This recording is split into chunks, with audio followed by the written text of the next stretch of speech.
Hey folks, how y'all doing? Excited for some On Mars?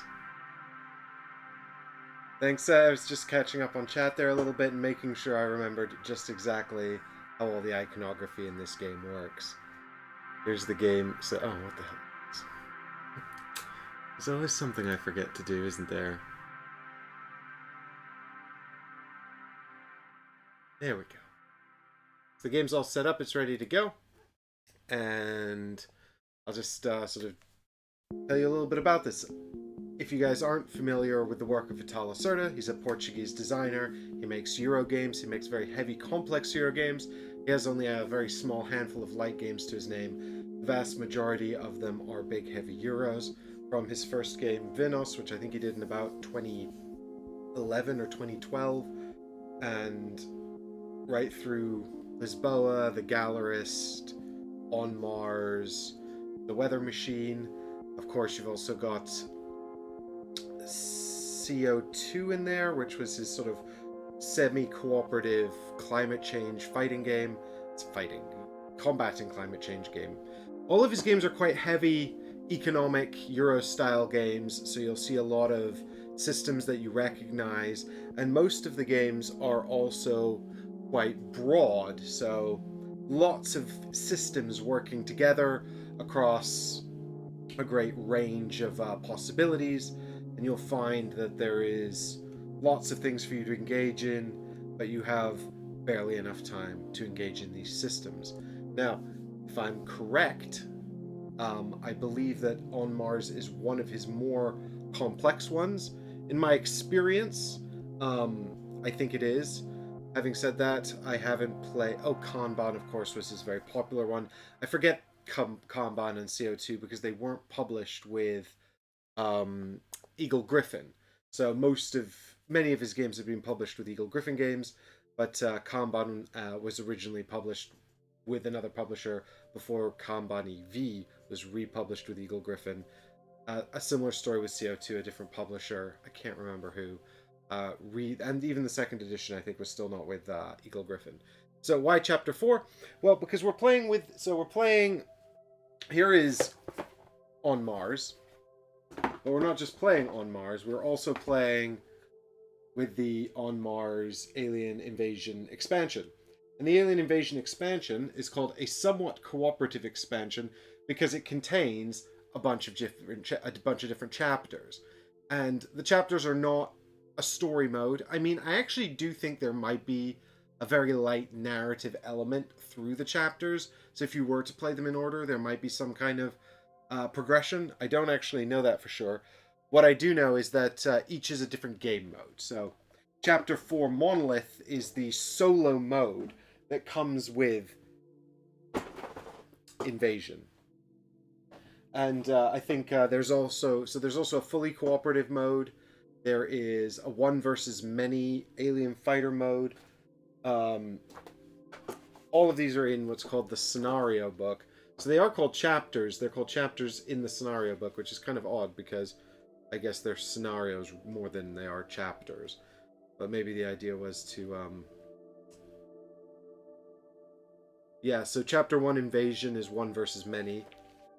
Chapter 2...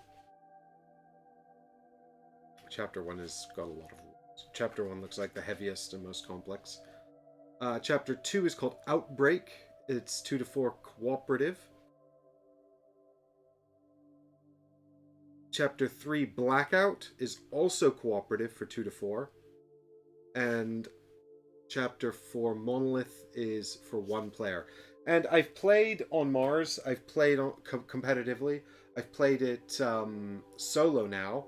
I played the solo version to learn the game ahead of doing the live stream. But I used the solo version out of the box, the main game box. And having looked at the rules for Monolith, I actually feel like Monolith might be more of what the original solo mode should have been. It feels kind of like a more... just a more well-orchestrated solo mode. What the solo mode out of the box sort of does is it creates an AI called Lacerda who competes against you. But I'm not bad at Lacerda games, but also I've hardly played a lot of On Mars. The solo mode included is my third play, so and the first time I played, I actually had the rare and pleasant opportunity to play with Vital, which was really nice because, like I said, his games are complex and no one knows how to play them better than him. So, I mean, he'll be the first to admit that having played many different iterations of the design, that can sometimes get in your head and you can forget the final rules. But um, overall, it's a very different experience playing a game with someone who knows the rules inside and out compared to the rule book experience where you're constantly trying to look up iconography and things like that. Um, so the point was that that was a sort of a very different experience, and I wanted to play through the solo mode to remember how the game works and remember all the iconography and everything like that.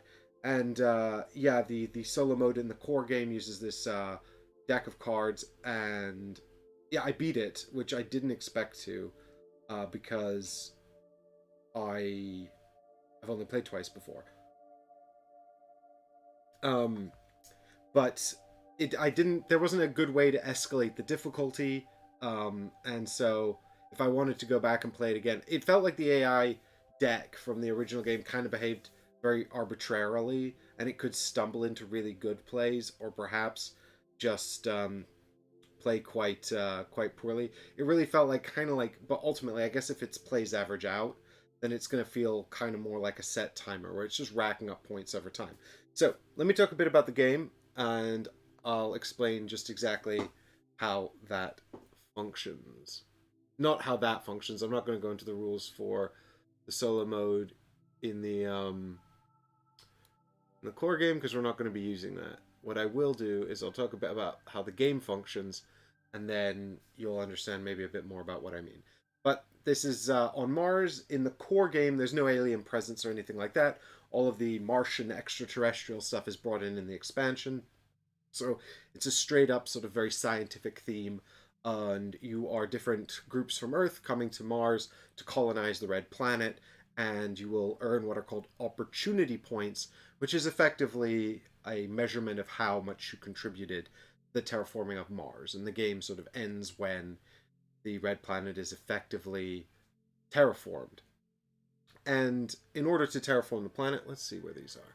Here's the main sort of area here. We're going to need to bring in different buildings and things like that to create all the things we need to live there. And terraforming might not be exactly the right choice of words. It's really more kind of like industrializing it, but we'll be creating sort of terraforming. So you've got on the board here these 4 different kinds of buildings, which will link in with everything else.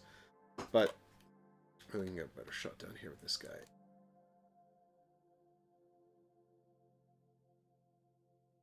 But yeah, so we've got our greenhouses, our oxygen generators, power generators. We've got mines. These are sort of representing the privatized corporate interests because they're here purely to produce goods that can be bought and sold. But and we've also got water up here, water purifiers, as well as shelters where the astronauts are going to live. And then here's our little robot. More on him later. But the point is that as we get these different systems online, we'll sort of start moving these trackers up. And as these trackers move up here, this life support system here is going to escalate. And when it gets up to here, the red zone, the game end will be triggered.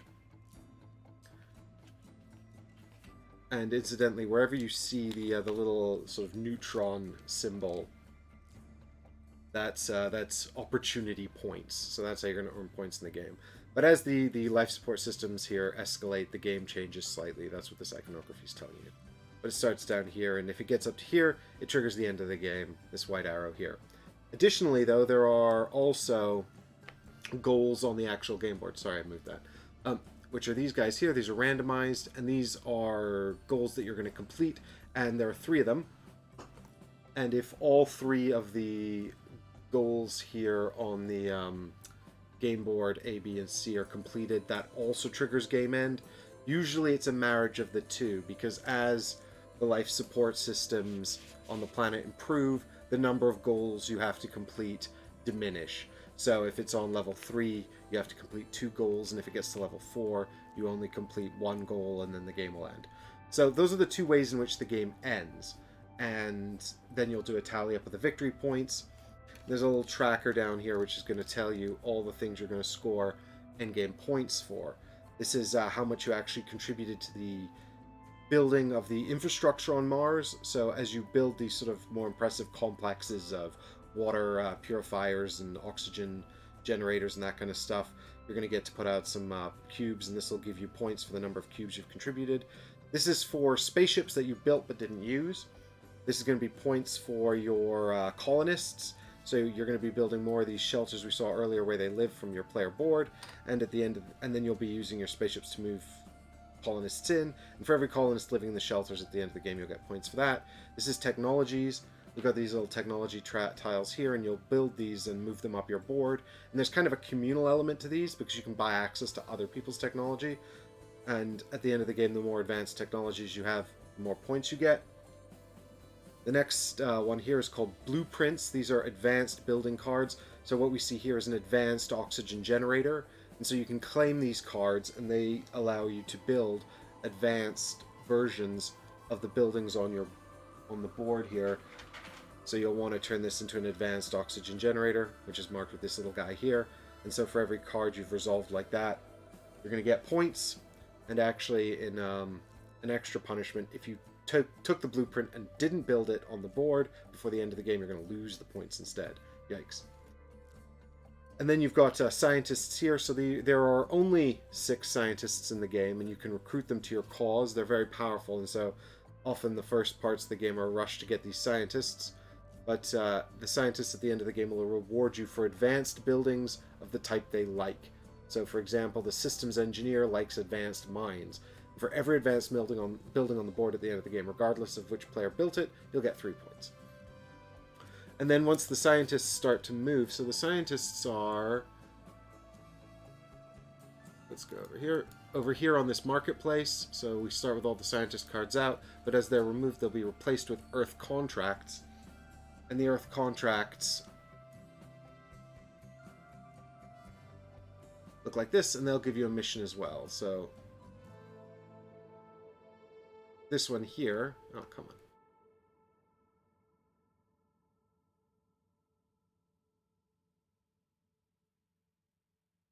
Sorry. Oh, it's hard to see because it's very bright. So this one here wants you to, this contract, if you take it, wants you to build an advanced building in a complex of 4 power generators. And if you manage to do this, you'll get 12 points. And if you don't do it, you'll lose 6. So those will start coming out once the scientists are all gone. And then that's the end of the final scoring, and you'll check your final score against everyone else to see how well you did. Now, in the solo mode, we're not exactly going to be doing that. Instead, what we're going to be doing is we're going to be... So, in the solo mode, in the core game, you'll have a second player setup called Lacerda. There's a deck of cards that control their actions. The deck's very random, and that character will move around doing different actions, trying to score these points, and ultimately you have to try and beat them on the points. And they'll accelerate the end of the game as well, so you'll have a time limit. In Monolith, what we've got is we've got these goal cards here. These are different goals associated with different aspects of the game. So everything I just said, still true, except the end of the game is not triggered by this, and it's not triggered by these. Instead, the end of the game is triggered by this little timer here. So what we've got down here is this little alien timer goes up to 15. So we've got 15 turns in order to try to accomplish 4 of the 5 goals. So we're going to get 5 of these cards, 1 from each deck, and there are different goals that we need to achieve within 15 turns. If we manage to do 4 by the time we get to 15, then we've won. If we don't get 4 by the time we get to 15, we've lost. Then you can also calculate your score, and it'll give you a ranking based on your score. There's also these little alien heads here, which are associated with this sabotage deck right here. As the game progresses, we'll be flipping over these cards, and we'll be creating sabotages to what's going on. So this is a different sort of solo mode. Effectively, what this is challenging you to do is to be as efficient as you can possibly be around the mechanisms of the game. So you're doing everything yourself, and you're just trying to make your actions as efficient as possible to achieve the goals you need to achieve by the end of the game. And I think I'm quite excited by this solo mode, actually. I think it seems to me to be a bit more elegant than the solo mode in the main game. And less complex, believe it or not. So, keen to try it out. Paul's here. The game looks complicated. I hope the rulebook is good. Yeah, I don't know, Paul. They got some random YouTuber called Gaming Rules to work on it. Do you know him? Is he any good? Paul says he didn't work on the expansion in case it wasn't good. Well, Paul, we're playing Chapter 4 Monolith, which is the sort of solo mode re-implementation. And so far it looks actually simpler and better than the solo mode from the original game, I think. But we'll have to play it and find out. And good luck with the editing. All right, where are we going from here? So, there is, as you can imagine, a lot more to the game than what I've just run over. I've just run over sort of how you win and how you score points at the end of the game. Or, yeah, how you win at the end of the game, and also how the end of the game is triggered. But, as you can imagine, it's a Lacerda game. There's lots and lots of breadth and different systems interacting with one another. And so, what we've got going on here are two... What's interesting about this game, actually, is there's two sections of the board here that are distinct and both have different purposes. So, this section over here is called Orbit. And you've got 5 different actions, all these little spaces down here that you can take while in orbit. And then you can go over here, which is called the Colony. And again, 1, 2, 3, 4, 5 actions you can take while you're at the Colony. And these actions are build the buildings, build the advanced buildings. So if you have the blueprint cards, this is how you move the buildings from the blueprint cards onto the colony here. Down here you can recruit the scientists, or you can pick up the contracts. In this space here, you get to move your little robots, and you've also got a Mars rover, and you get to move these around the planet's surface, picking up resources. And this guy really just picks up resources and bonuses, but this guy is very important because he builds, or the robot builds the buildings, so you need to actually configure where it's going to be so you can build the tiles where you want them to be. And then this final one is unlock the rockets. So we've got on our player board here these rockets, and they're going to be they have sort of many functions.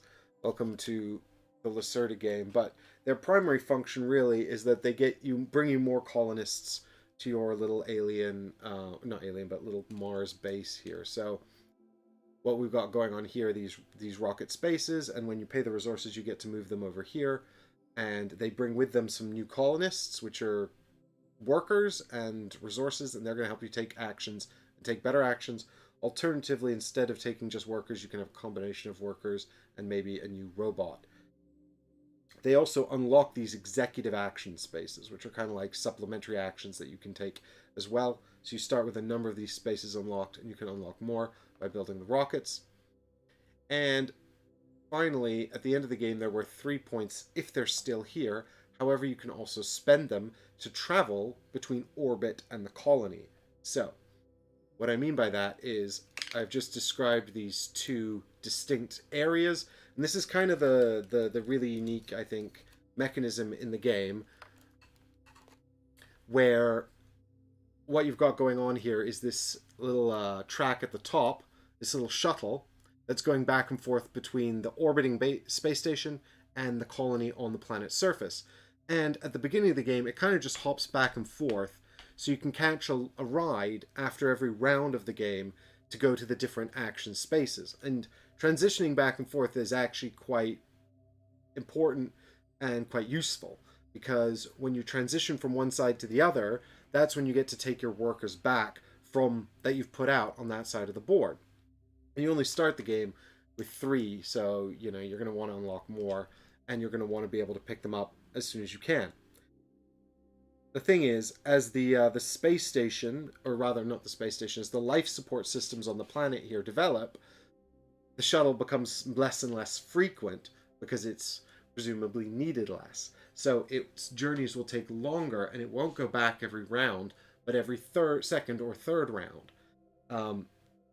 And then you will have to use your own methods to get between the planet's surface, which includes spending these rockets. You can spend the rocket to travel between one area and the other. Of course, then you lose the 3 points the rockets are worth at the end of the game.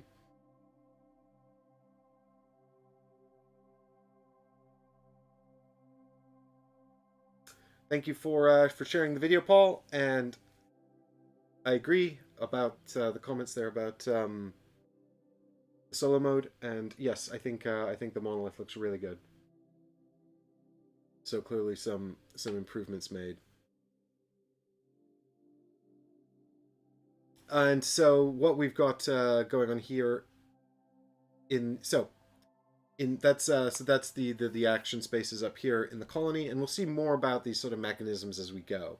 But then you've also got the action spaces over here, and we've got this top action space, which is grab a blueprint. So we've got our blueprint marketplace over here, showing us the different fancy buildings that we can make.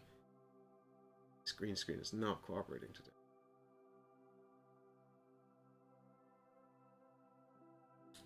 White cards. No, it's all the cards. Just doesn't like the blue on these cards. Anyway, these are the so here's a metal deposit. This is an advanced mine. So you can grab these blueprints by going into this action space here. You can grab technology tiles, which I haven't randomized yet, so let's just quickly do that right now. Oh good, I'm putting all the nice ones up at the top. Yep, those are all my favorites. And so in a game with more players, there are more technology tiles, but in a 2-player game or a solo game, there's only 8 of them. So you can go down here to collect them, and then you'll move them from here, whoops, onto your player board down here. And what you've got is your technology track here, and you start with 1 tile, which represents your shelters. And by advancing along this track here, there's actually many different little spaces as well. So you can see there's some hollow spaces, but you kind of want to move over the dark spaces because they've got bonuses in them. But as you move up here, the technologies get more powerful and have more of an effect. And at the end of the game as well, you'll get the points in the bottom here. So, and there's also a system where they can kind of get bottlenecked. So, you need to advance these ones so you can move up the ones at the back as well. So, which technologies you buy and how you're going to improve them, a major consideration. So, the ones in the bottom row here are free, then you have to pay some resource, and then you have to pay even more resource to get from the top row, but you can take from anywhere you want, provided you're willing to pay. And then down here, this action space is what I just talked about, advancing them along your technology track. And down here we've got what's called the warehouse, which is just full of the resources in the game. So 4 element types and crystals, and there's also another element type, metal. Metal is just a wild. It can be used in lieu of any of these other 4, except when fulfilling earth contracts, but more on that later, don't worry about it. So we've got the 4 elements here: power, water, plant, matter, and oxygen. And then this is crystals, Mars crystals. They're valuable for various things that you need to pay for. So you can come here to the warehouse and collect some of this stuff. And the warehouse is refreshed when the life support systems tick up. So if you use up everything in the warehouse, you'll need other ways of getting it. Those other ways are by building the buildings. So that's taking the tiles here, flipping them over onto the board.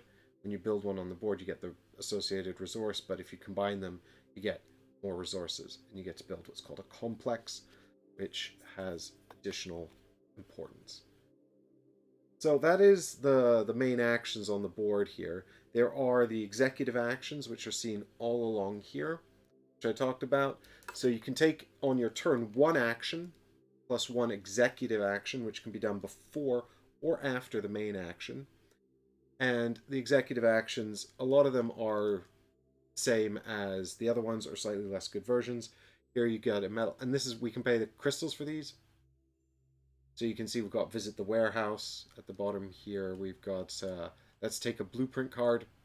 We've got visit the warehouse. This is move your bot 2 spaces, so slightly less good than the colony version of this action, which lets you move the rover 2. Here we've got the gain a metal token. This is build an advanced building. That's take a blueprint. Let's take a blueprint. What's this one then? Oh, this is sorry, this is take an executive action on a blueprint. More on that later. This is move the rover, and that's advance the technologies, and that requires 4 crystals. You can't actually get 4 crystals until you start unlocking additional crystal spaces here, because you start with the capacity to hold on to 3 crystals, as seen here. So another advantage to putting the rockets out, unlocking more crystal spaces. But if you know Vital's game, oh, sorry, if you know Vital's games, then you'll know that everything's sort of interlinked, and you're always looking for some way to do and you're always looking for sort of a way to think about these different things and sort of work these systems together. So we've got quite a complex player order system as well, but I'm here on my own, so this is going to be less important in this game, I think.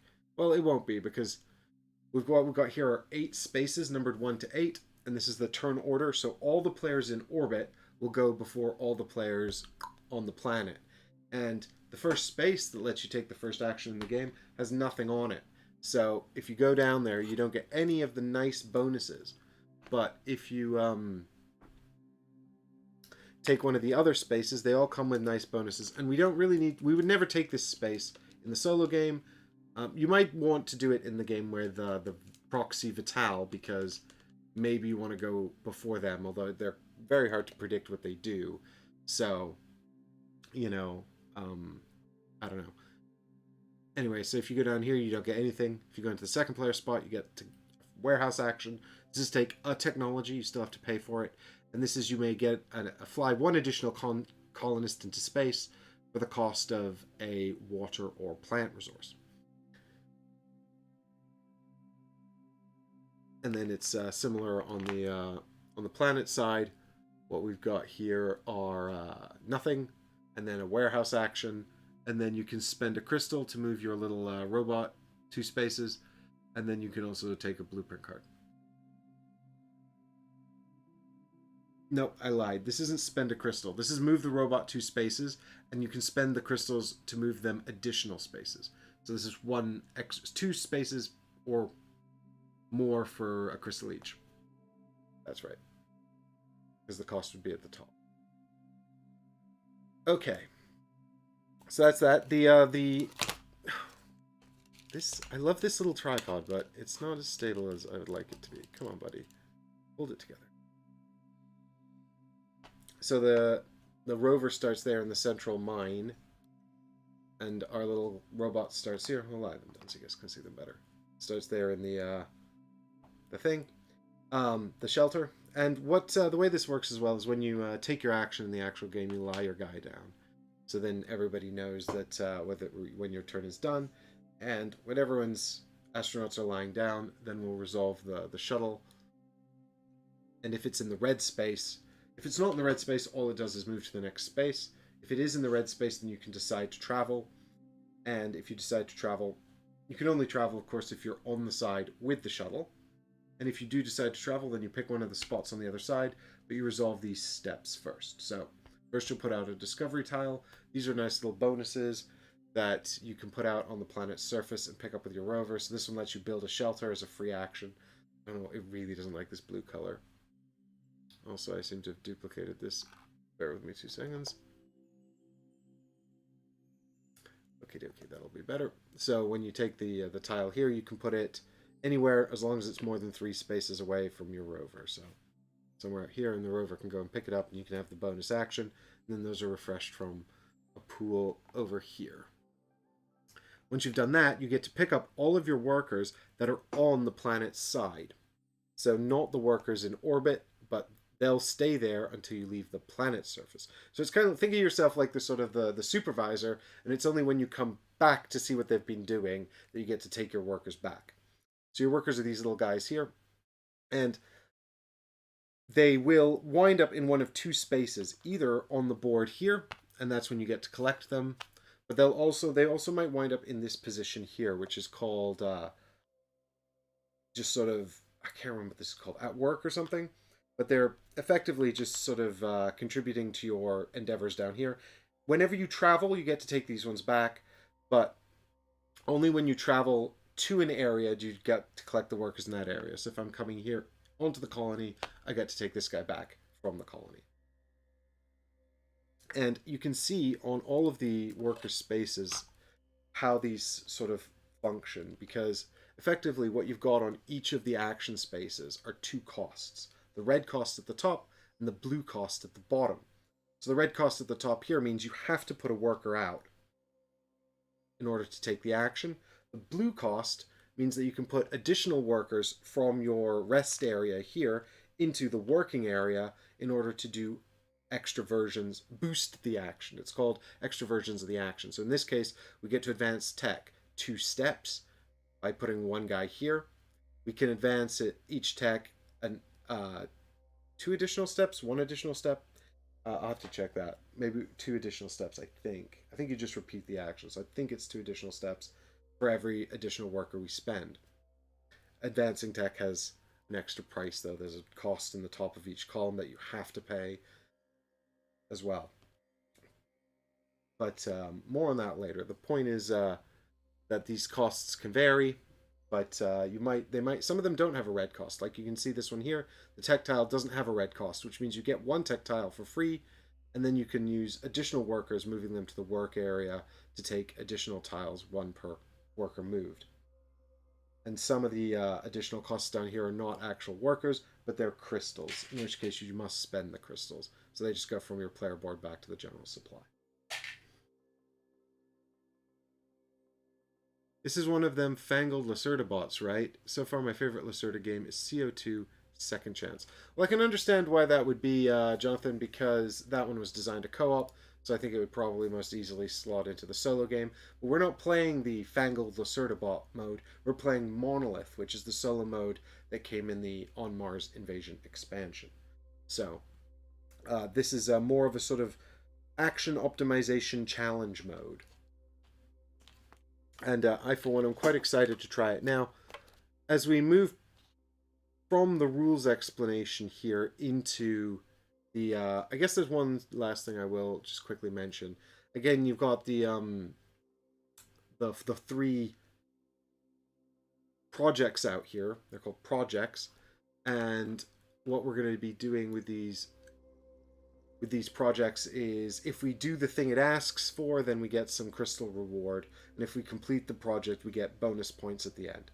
And this is so in the this is unique to the Monolith mode. In the normal game, you want to be sort of managing that because you get the crystal rewards, which are on the cards, but you also accelerate the end of the game. So who knows? This one's going to give you rewards for putting your bots out on the planet. This one wants you to pick up blueprint cards. Every time you pick up a blueprint card, it's going to accelerate this guy. And this one up here, this is going to give you rewards for putting the discovery tiles that we just saw out onto the planet's surface. So you get those crystals as a reward when you do that. Crystals are useful for a bunch of stuff, but in the Monolith mode specifically, for any one of these 3 that we do, we're going to get bonus points.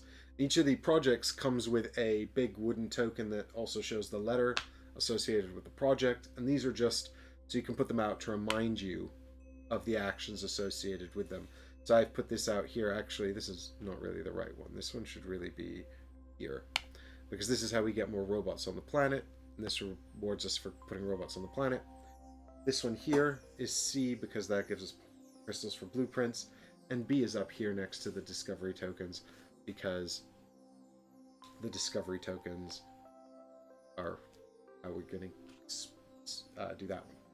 So with this in mind, what I've got here is a selection of goal cards, and these are just kind of random.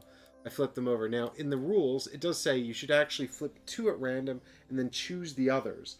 And these, it says if you want to make it more difficult, randomize these. So I've currently got it on hardest of the hard because I've randomized all 5 of them. What I should have done was randomize 2 and pick the other 3. So with that in mind, how hard should we make it? Normal, which is 2 random cards, or harder, which is more random cards? I think normal. I like normal.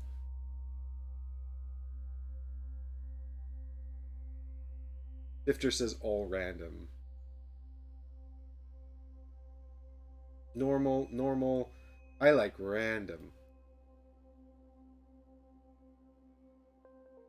Normal for sanity's sake. Thank you, Billy. This I was playing this solo with the Futsi Vital bot, and I actually thought that system could have worked really well if it had just been like one step more abstracted. Excuse me a minute. If it I had to sneeze. If it had been one step more abstracted, so it was slightly less involved. And then I think in abstracting it, they could have made it slightly more competitive as well. But I'll say, let's go for, I'll tell you what, in the interests of Difter and Heggers, who are both voting the opposite ways and who are both generous patrons, I'll tell you what, I'll randomize 2. I'm going to pick 2. I'll let you guys pick the last one for what it's worth. So these are all these objectives all work with the different mechanisms of the game, and they're just telling you to do something. So Difter, seeing as how you voted for random, which ones shall we randomize? I know it's a little hard to tell from up there because of the we're not going to get any better focus on this camera. No, I don't think so. No. So, we've got decks numbered 1 through 5, and this is buildings to build, earth contract. This is an advanced building to build, earth contract to do, a technology to progress, a scientist to have, and an amount of Mars exploration to do. So, which decks shall we randomize, Difter? 1, 2, 3, 4, or 5? Pick 2. Advanced building and Mars exploration. Okay, fair enough. I think that Mars exploration is probably fairly straightforward to randomize. I think that advanced buildings is going to be a real pain in the ass to randomize, because now I'm going to have to find a specific advanced building and make sure that I get it. So I had to look that up in the rules as well. I was like, is there a sort of a way to ensure you can get this building and do it? And the game was like, nope, just random. If you randomize it, just hope for the best. So we're going to have to collect 3 discovery tokens and 2 discovery tokens and 3 mission tokens. I can't remember what those are called. But effectively, they're the ones that start here on the board in the corners. So we're going to have to send someone around to pick up 3 of these, and then we're also going to have to get 2 of these out and then also pick them up. So that's the mission here. Now this is just going to give me basically one random building which I need to find in the deck, and hopefully it's not going to be a advanced. This deck escalates halfway through, and hopefully it's not going to be one of the advanced level buildings, because I actually don't think we see them all in the game. If you have just the core game, you will see them all, but I have 1 promo card in there from the expansion, which means there's probably 1 card we'll never see. But maybe these will all be the nice level 1 buildings. Let's find out. Nope, that's a elite level green building. And let's go and look at it over here for the sake of our sanity. So we have to get the eco forest. You see the 3 pillars here? This means it comes from the elite level deck. So we need to have a level 3 greenhouse complex in order to build this advanced level building. So that's good. That'll be hard. Nice and hard. Probably beyond my capabilities. Right. So I'm going to pick a technology. I'm going to pick the green technology, actually, because we're going to need to get this up to do this anyway. To build a level 3 complex, we'll need a level 3... We'll need this green technology at level 3 anyway. So I think that is... So this objective here tells us get that green one all the way to the end. So you can't see anything there. But that's get the green technology. And what this is telling us... Come on. What this is telling us here is that it needs to get to the end of this track right here. You can only get one here as well, so we're committing to that being the green one. Okay, so we've got 1, 2, and 5. What else do I want to pick? I really don't care out of... Oh no, that was 1, 3, and 5. So we've got 2 and 4 left to pick. I think picking this one's also smart because you guys couldn't see what the hell I was talking about there. Sorry about that. So this one is Earth Contracts, and this is going to ask you to do an Earth Contract. Now, in order for the Earth Contracts to appear at all, you have to buy up the scientists and get these cards out. So maybe this is also an escalating deck, I think. I actually don't really know why there are different colors in there. I'm sure it told me at setup, and I've just completely forgot. Maybe the other colors are for a different game mode? I don't remember.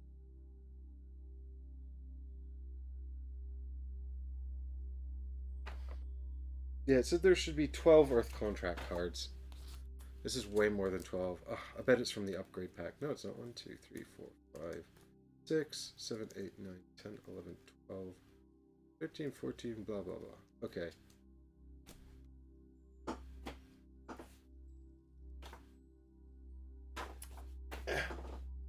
Kickstarter bits, am I right? New Earth Contracts. Yeah, okay, so we've got some new Earth Contracts here, so we probably don't want to play with those. Blueprint Contracts.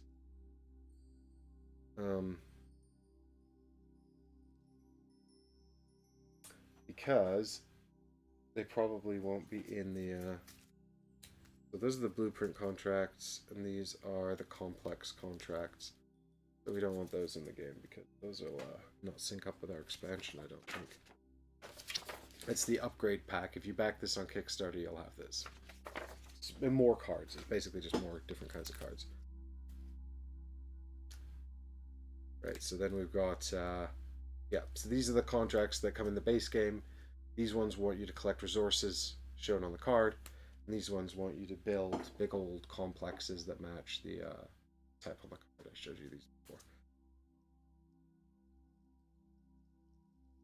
And so we will have to, if we, I mean, I think the picking the Earth Contract goal is kind of a double-edged sword because you'll need to find it in here. And that's going to be really difficult because you might just never find it. But the thing is, you only have to do 4 of the 5 goals. If you do all 5, then you get like the best score and you're like a genius. But also, I think I might be in trouble because all the blue technologies, which are the ones that help you make actions more efficient, have all gone into the most expensive row. I don't, at the top of this tech board. I don't know how big a problem that is. It might not be a problem. It might be a huge problem. I genuinely don't know. At least the mine technology is down here, and that's probably good. I'm not really great at this game, so we'll find out.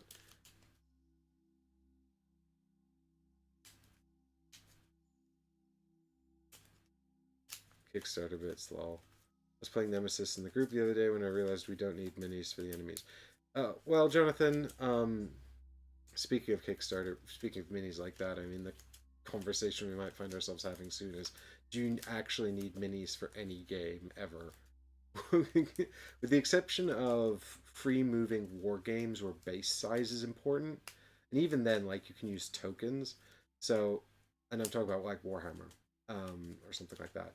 What games do you actually need miniatures for? Do you need them for? Like, with the exception of some kind of dexterity game where the miniatures play a role. XCB says, but I mean, they sit on top of the token in Nemesis. Do they? I don't remember that.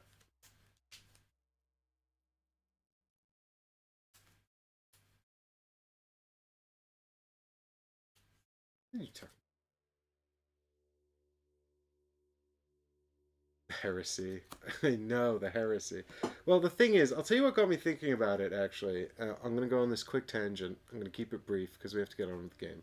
And, oh yeah, so I was picking the Earth contract. Let me finish my goals first, and then I'll go for my brief tangent. Oh, perfect. Do you know what? I'm just going to keep synchronizing this. So, this is build a big old plant complex. So let's take that. Then we've got to get... We're going full biology here. But the last one is scientist. So we've got the systems engineer, the hydrologist, the biochemist, the geochemist, R&D engineer, and the geologist. I really don't mind which of these we pick. They're all there. So with that in mind, who wanted full random? No. Who wanted... What were the votes again? Where am I? What year is it? Who's the Prime Minister? Oh, no, wait. Don't tell me.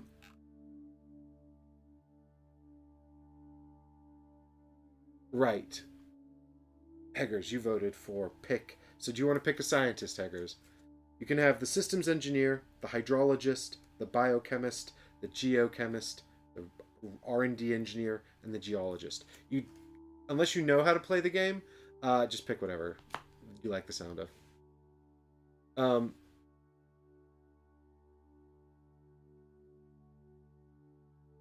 And yeah, so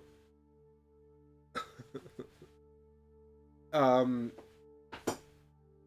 the topic of minis, I got through a review copy of Oathsworn from Shadowborn Games, which I'm very, very grateful to them for. Chris backed it all in on Kickstarter.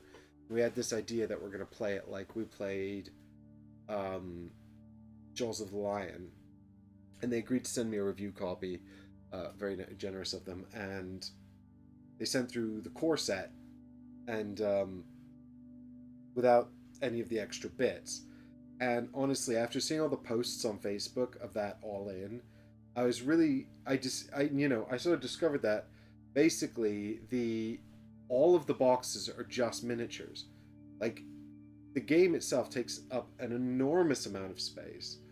It's huge stacks and stacks of boxes, but they're all miniatures. It's all of it miniatures. Only the core box actually contains gameplay and mechanisms. And I was so the version I have is standees for all the enemies. So you've got miniatures for the heroes and standees for the enemies. And I was kind of grateful to not have all those boxes of miniatures. And it's really got me thinking recently, about like how much space do you want to set aside for miniatures, really? And also how much paring down I have to do. Like when I think about Bloodborne from Simon, and when I think about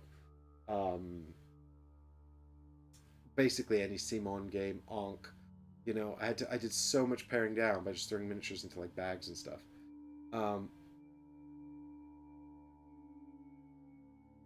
Oh god, Haggers. Yeah, Aeon Trustpunk. Odyssey looks like a bit of a nightmare. So yeah, the one thing I kind of wanted, and I actually almost bought it today on Kickstarter, on Facebook, but then the guy already sold it, was the Armory box.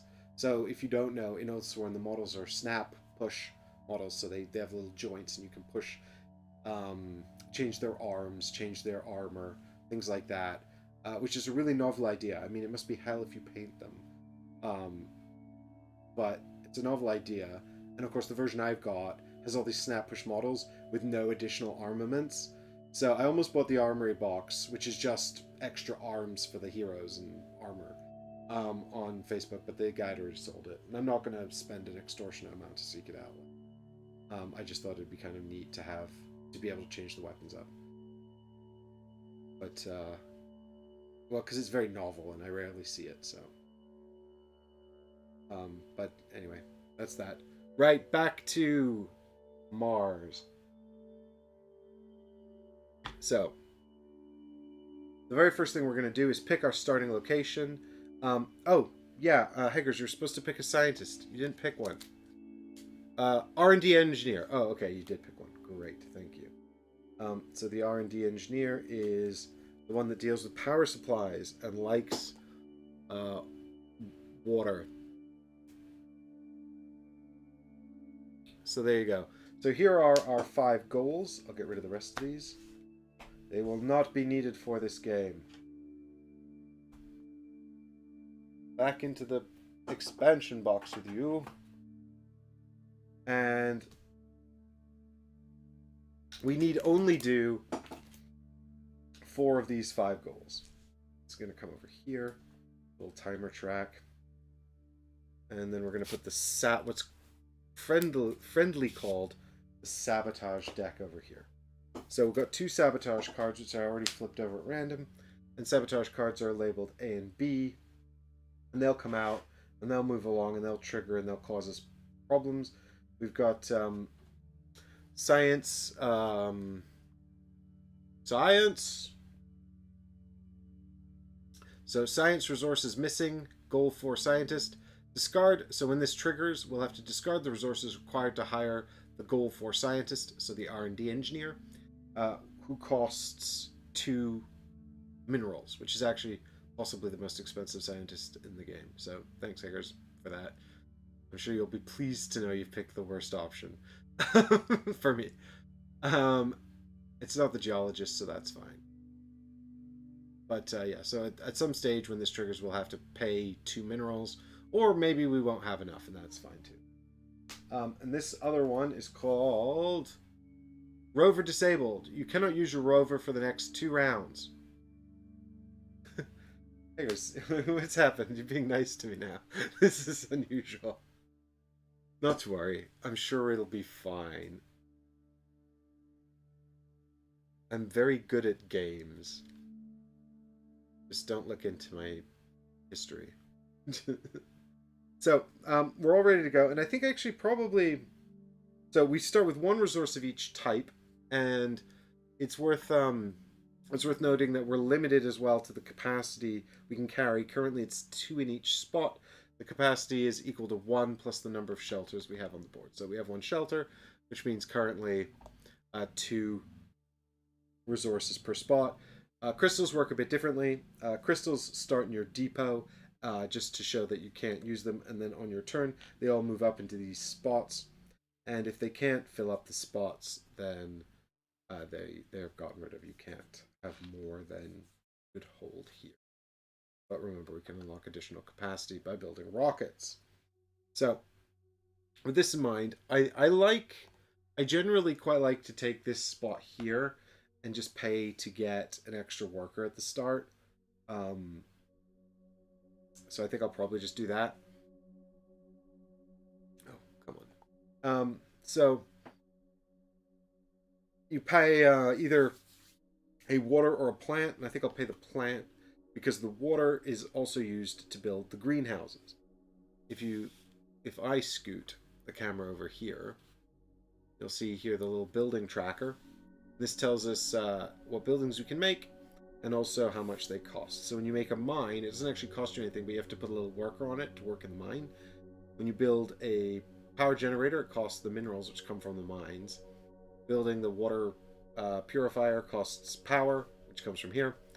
And likewise, plants cost water, which comes from here. And air costs plants, which come from here. Makes sense, right? Sort of logical.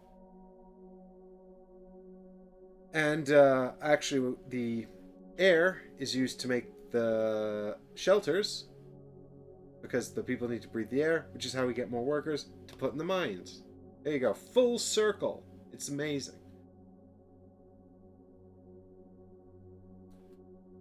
So anyway, plant's gone. Bye-bye plant. 1 more colonist shoots up out of space, And we have only got capacity for this one extra colonist. He's going to live here. And now all 4 spots are occupied. If we want more, we're going to have to build these buildings, which unlocks additional spots for them to stand in. A bit hard to see from there, but we can pull this boy over and I'll show you there. So you can see there's 2 additional spots for them to hang out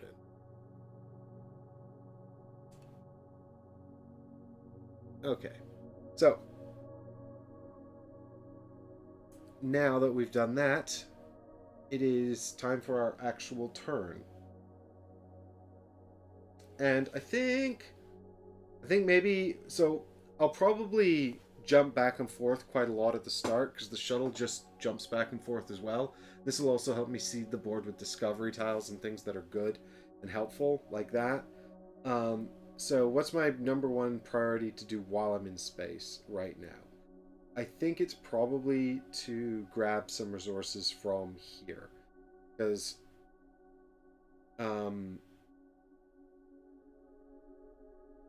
is it?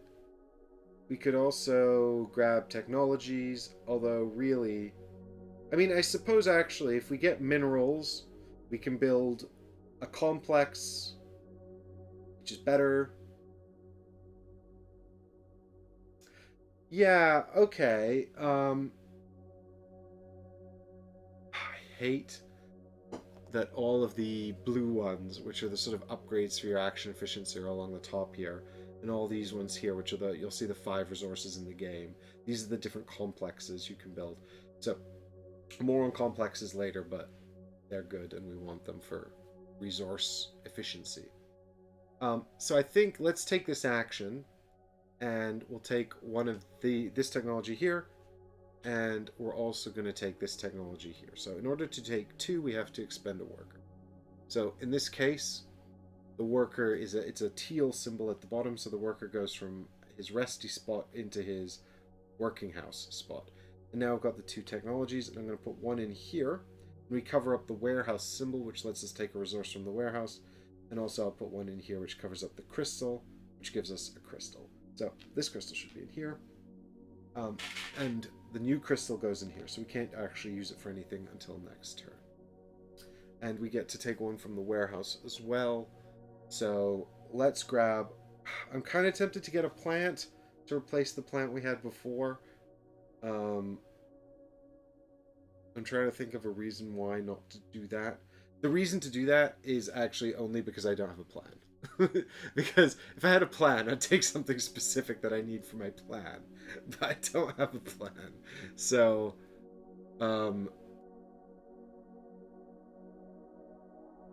so I think... Oh, do you know what? Yeah, let's get the plant. Oh, and I'll tell you why also. It lets us build the rockets. We need plant and water to build rockets. Rockets are how we get more workers. That's going to help us do things more efficiently. So, that's good. I mean, we could pay actually another work. No, we can't take any more technology because our first column is full. We have no space to put any more technologies until we upgrade some. So that is the end of that action. I could do an executive action, but I can't afford it because I don't have any crystals, and I haven't built any advanced buildings with executive actions on them. That's the end of my turn. So now we go into a special phase that only exists in the Monolith version of the game. This is where the aliens get all antsy, and they are going to effectively start to screw with us. Little jerks. And I'm going to check the steps here in the rulebook to make sure I get it 100% correct. So, step 1. Time passes. Oh, I don't like that. So, we are 1 step... This is actually not a lot of turns. So, we're 1 step closer to that. Now, if we had covered up the alien space, we'd do something with these cards, but we haven't. So, that's fine. So...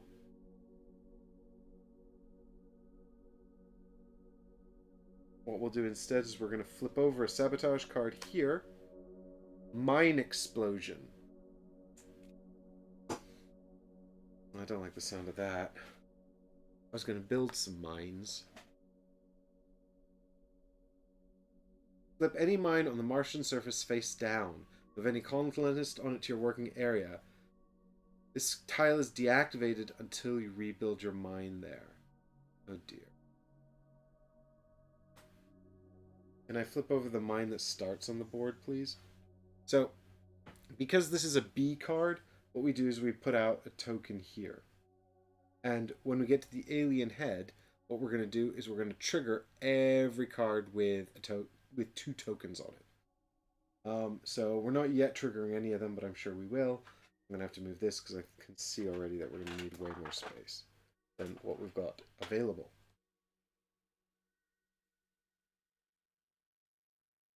All right, with that in mind, that's both steps of the sabotage phase. It's literally just advance this guy. If it's on an alien head, trigger cards with 2 tokens. Regardless of whether you missed that step or not, flip over a card and put out some more tokens maybe. And I think A and B are the only letters, so chances are we're gonna do more of those. Okay, cool. So that's the end of the aliens sabotage step. So now we're gonna do the transport step, where this guy, because he's on the red zone, is gonna fly to the planet's surface. And we're gonna go with him, so we can put out one of these 2 discovery tokens. This one is actually, I think, the better of the 2 for us right now. This one is build a shelter, or have a free build a shelter action on the surface of the planet. Shelters are good. They let us hold more workers. So with this in mind, we also want to collect these tokens around the outside. And I think we're probably going to be building buildings around here to start, because we've got the mine there, and we can try to sync up mines, and we've got the greenhouse here, and we can try to sync up greenhouses. So let's go ahead and go 1, 2, 3. So we'll pop this down here, and then our rover can 1, 2, 3. So 1, 2, 3, 1, 2, 3. So we can pop it down there, and our rover can go and pick that up and bring us back some goodies. So that is step 1 of the process, and that's discoveries replaced with a new one, which is 3 water. So when you pick this up, you'll just get 3 of the blue resource. And also, this is collect them. Let's collect them. I was just thinking about this. So really, actually, this should be over here by that action, really, because it's collect them, not put them out. That's probably how I'm getting myself confused. So we go up here, and we pick up any workers on these action spaces, but there aren't any. However, we also get to pick up this guy. He comes back to the rest area as well. So whenever you move, do this, but only do the side of the board that you're moving to up here. So with that in mind, now we get to go over here and pick a position here. And what are we going to do here? Are we going to build another? I like building more shelters early on. I do have the resources for it too. So maybe we build a shelter, which is fine. We don't need to remove the robot to build a shelter.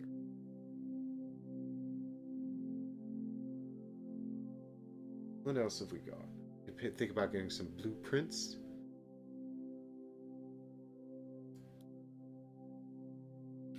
Any good blueprints here?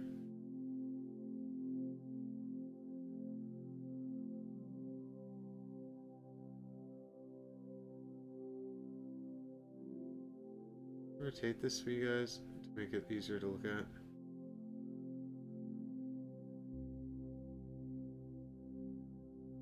There we go. I'm not enamored with any of these blueprints. So these are all executive actions. So these are the kind of the important thing that we're really looking at here. So this one's collect a technology tile. This one's put out a mine. This one here is, don't know what this is.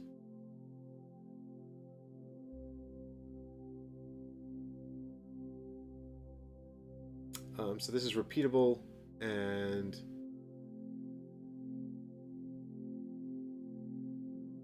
I think this is maybe collect resources. Yes, so what happens is when you go back into orbit, all of your advanced buildings and your miners produce resources for you. So this lets you do that as an executive action. So that's actually really strong as well.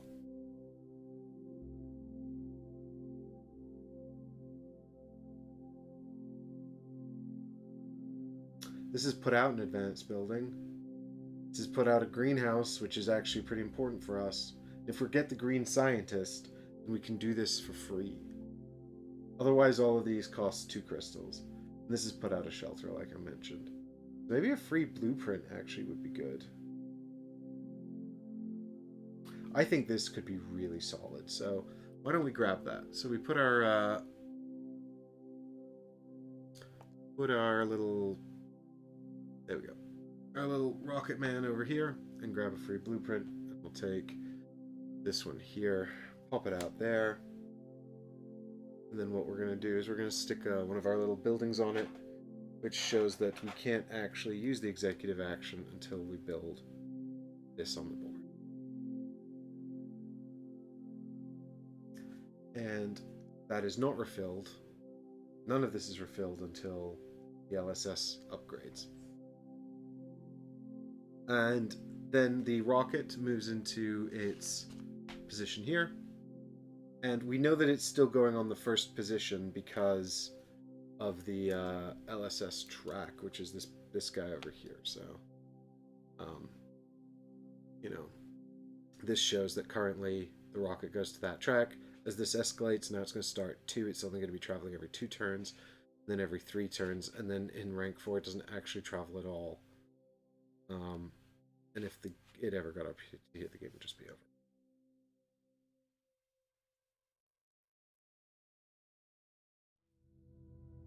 That's if you somehow manage to get the LSS all the way up there, the life support systems, the sort of the complex on the planet, all the way up here without completing the 3 missions, which seems like it. I mean, the thing about the missions actually is we're playing, I think, we're playing with too short and too long. No, we're playing, yeah, too short and too long. So the very basic version, these guys have different backs, where you see the half back. That means it's a short, relatively straightforward mission card to be dealing with. And when you see the long back there, that's a longer one. So you can play with 3 of these, and that'll make the game much longer and more likely to end by development on the planet than through the completion of the missions.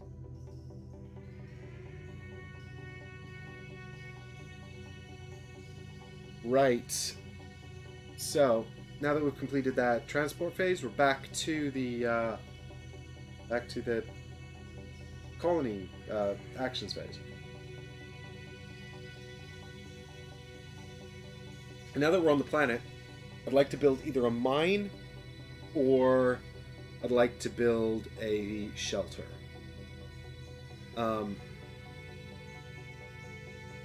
Oh, and it's the beginning of my turn, so I get to move my little crystal here up to there. So now I've got 2 here and it shows they can be used. And let's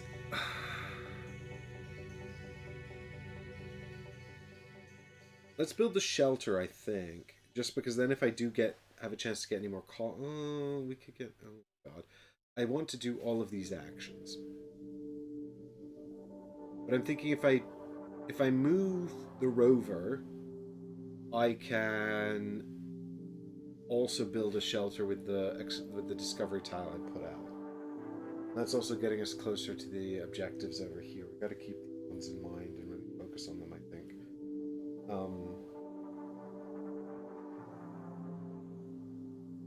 So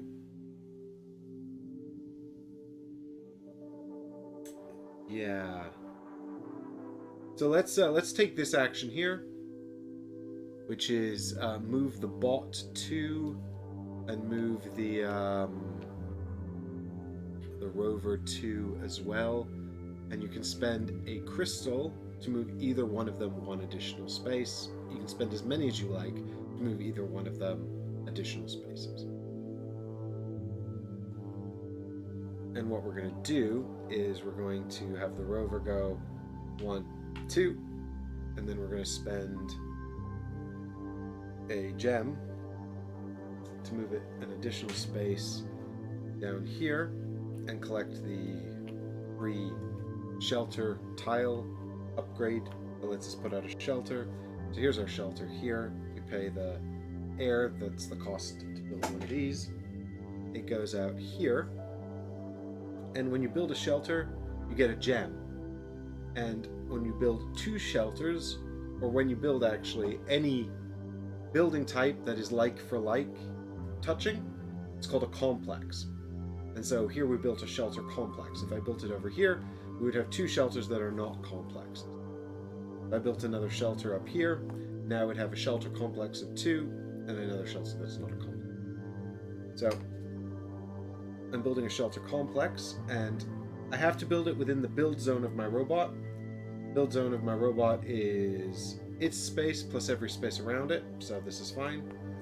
And we get one when you build a building on its own, you get its resource type. For shelters, it's crystals. There's a crystal on the shelter itself to remind you of this as well. Yep, great, good.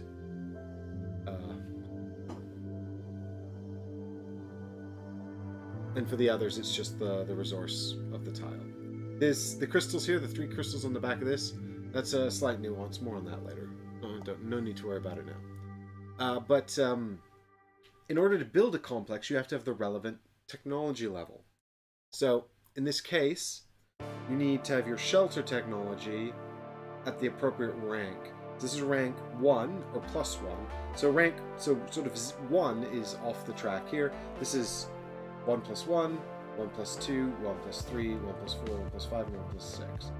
So we're currently already at plus 2, which means we can actually build a shelter complex up to size 3 at the start of the game. This token always starts here for each player. So this is fine, and we get 2 crystals for building the shelter complex. So we get to take 2 crystals and pop them down here into our depot, and then we can move the little robot guy as well. So I think he's going to go 1, 2 down to here, and that's so he's moved down here from there, and this is just to give him more build options, so we could build a mine or a greenhouse or something. But we can't build complexes yet for the greenhouse because we don't have this technology. Because I've taken the mines and the air generators, this means that we can build complexes that include 2 tiles.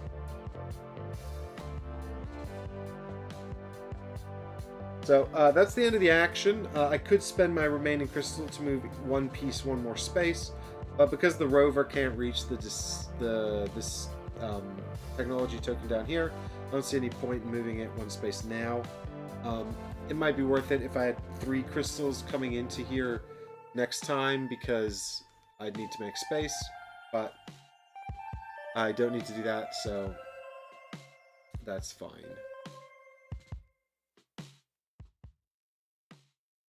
So with that in mind, let us go to the alien space. And time's going to tick on to 2 already. Good lord. Flip over a card here. It's another B, so that's going to put a token out here and a token out here. So we're definitely going to have the rover disabled when we get to the end, when we get to next turn. So if we want to use the rover, actually, we should use it now. And this new card is damage to atmospheric seal. Flip any shelter on the Martian surface face down. This tile is deactivated and your living quarters are reduced until you rebuild this shelter there. If you only had 1 shelter, ignore this event. You do not need to discard anything, but you can't refill the activated shelter until you rebuild it. Oh, that's really annoying. These are awful. Sabotage, serious sabotage. I'm being sabotaged. I'm not happy about it. Okay. So, that's the end of that. And now, do I want to travel? I was planning to travel back up to the orbit. But now I'm thinking I might stay here and use my rover one more time before it becomes disabled. We can pick up this token. The thing is, I don't really need to do anything with him. It's kind of annoying.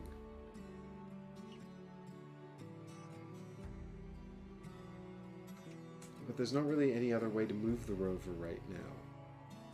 Oh, to spend a whole turn picking up 1 token like this, though.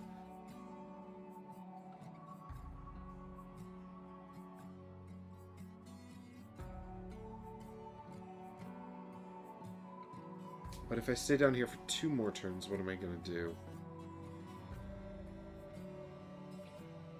Ah, I picked up a discovery tile. So I should have had a crystal for that. Which means I now have an extra crystal, so I'll tell you what, I will just quickly retcon that movement. And that should have ticked down to 2 as well. So we've got little trackers here to track how many of these we've done. Because I picked this guy up. Should have made a note of that.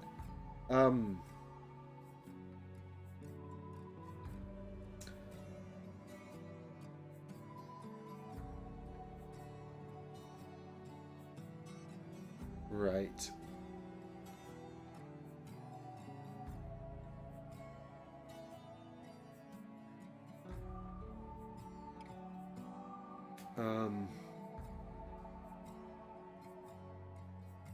We can get benefits by working on the life support systems as well, so that might be worth doing.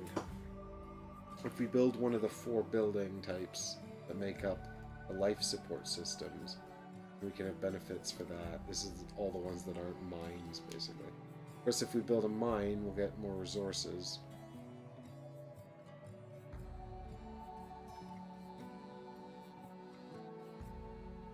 You only get resources from advanced buildings. Oh, I should have...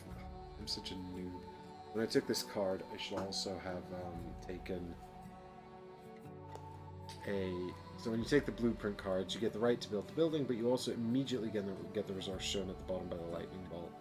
So, in this case, I should have taken an extra power resource. Not that I think that will change much about anything that I'm doing. But maybe we just build a mine then. Then the rover will shut down and we'll never have any of these tokens.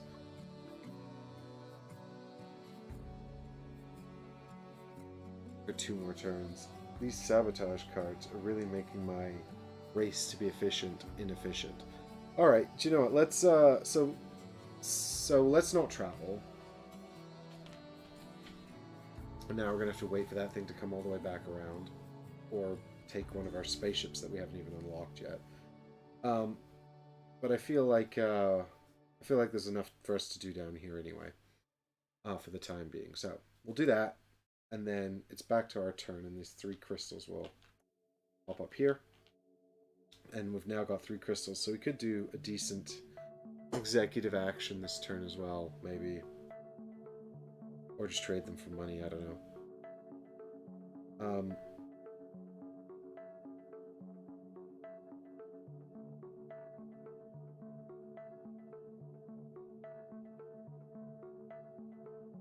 Okay. So yeah, I mean, if we're going to trigger this, we might as well do that now. Just take the same action we did last time, and we can go like 1, 2, collect this token. No, he has to end his movement on it, doesn't it? So he's literally just going to go 1 and stop there. God, it's such a waste. 4 movement points. What about this little guy? What's he going to do? He can move. I don't really want him to move, but maybe he goes 1, 2 over to here, actually, because we do have the technology for this one. And at least then we've done something with him. So at the end of that action, we pick up the technology token, and we can do the technologies. These are free upgrades, so we don't have to pay the cost up here. This is indicated by the little resource token with the line through it. And the 2 means we get 2 movements.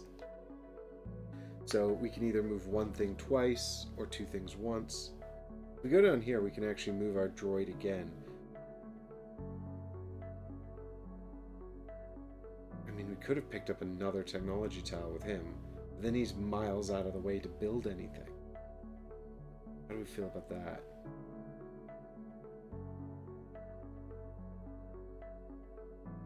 I mean, if we're going to be stuck on the surface for another turn, we probably want to build something. We could just upgrade. Oh, this game, so many options. How do you know what is right to do? We don't. It's hard to know what's right in space.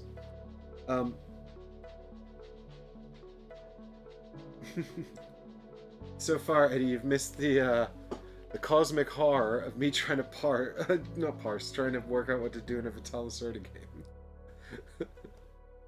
I'm making mistakes in space. Not rules errors, I don't think, but just tactical errors.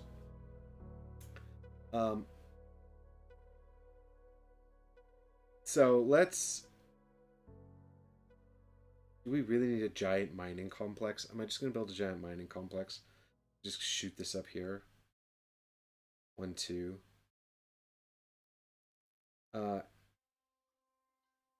Sure, why not? And then we get an extra mineral.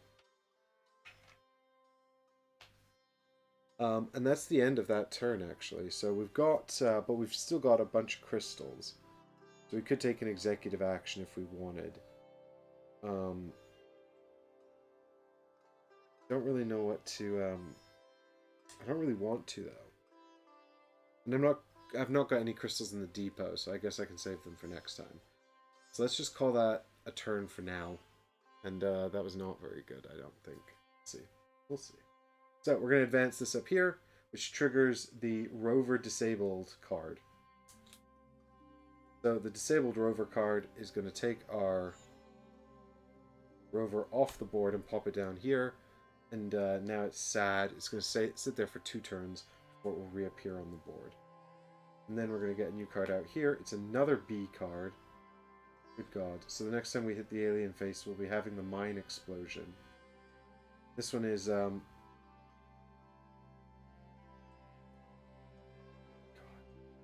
Just so bad. Hangar sabotage.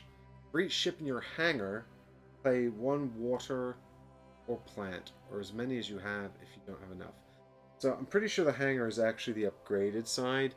So this means if I move the ships over here, they'll be in the hangar. They're currently just out of play. I haven't built them yet. Right. So that's the end of that. So then it's the ships moving. I can't go with it because it's currently in orbit. So now it's come back to the planet's surface. So I could travel next turn. And we're back to me. And I don't know what to do. Eddie, I don't know what to do. Heggers, Difter, I've got a plan. I just came up with it in the last few seconds. And the plan is... We're going to build a mine. It's just going to explode in 2 turns.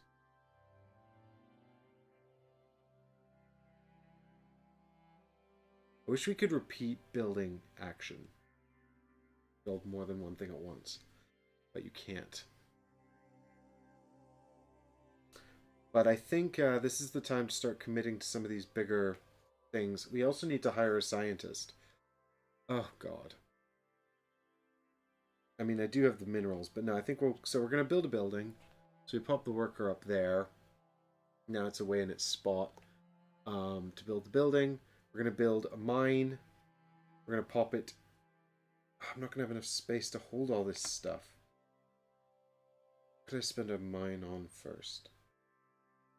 Hang on. Okay. God. Okay. Fine. Do you know what? I've changed my mind. We'll buy the scientist first. We need to buy the scientist anyway. If we buy the scientist, we've achieved one of our goals. So here's 2 minerals to buy the scientist, okay?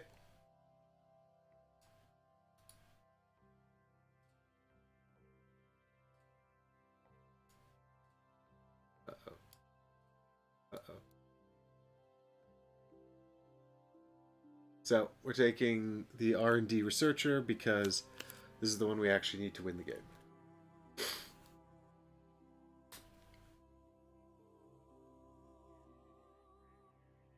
Oops. And they live down here. We can also go and work in our automated production facility later on, and we get a Earth contract card to replace them. And it lives down here. It just costs a crystal to take that instead of the resources. Right. Good.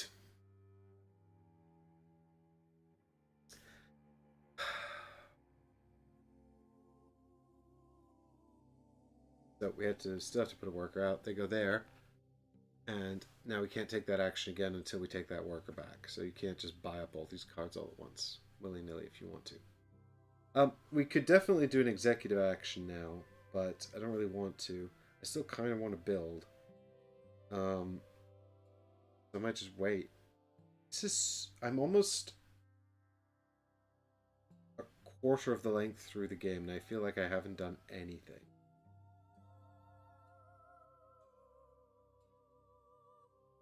And I'm working towards a mine, which doesn't even improve life support systems. What is happening? Oh well. Never mind. So, now we should be over here. And this advances here. New card comes out. My rover lies down, because he'll be joining us again soon.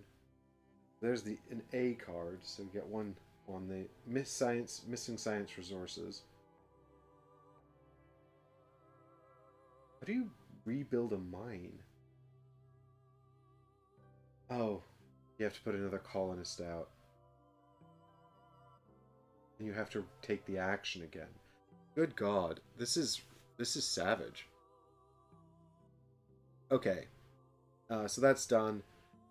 The ship's shooting off. That's fine. I'm going to stay here and build buildings. So Eddie, this is it takes up a fair amount of table space. I mean, it's not as bad as some games, but it's pretty big. It's Vital Lacerda, big chunky Euro game. Right now we're optimizing actions to try and keep the alien saboteurs at bay. They don't like us over here terraforming their planet, so they're like, stop it. And of course, being humans, we're like, no, it's ours now.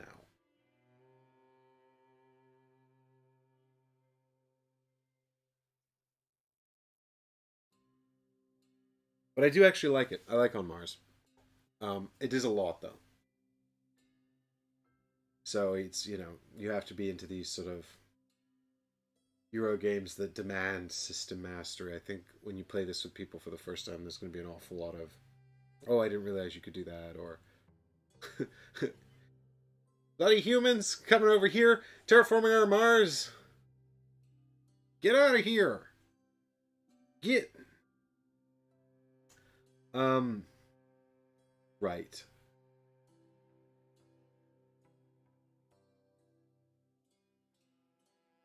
That it also comes with a handy dandy reference book, just so you can make sure you understand what all the cards do.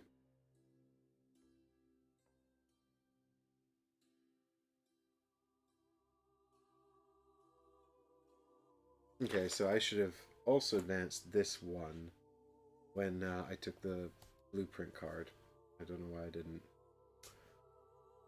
I literally had a brain fart. There's a thing right here. Remind me, and I forgot. Which means I should have had another crystal, but I forgot, and I can't retro that now, so that's fine. My mistake. Okie dokie. So yeah, I think now we're going to do the build action. Long last, we're going to build a mine.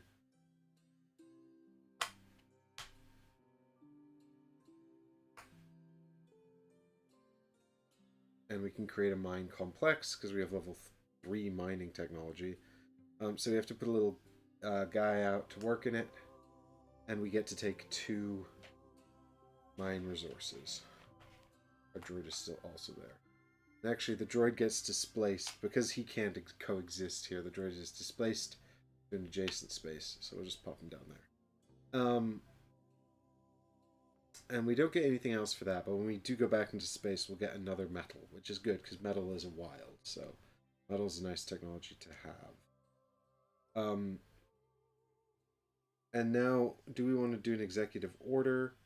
Yeah, I think what we'll do actually,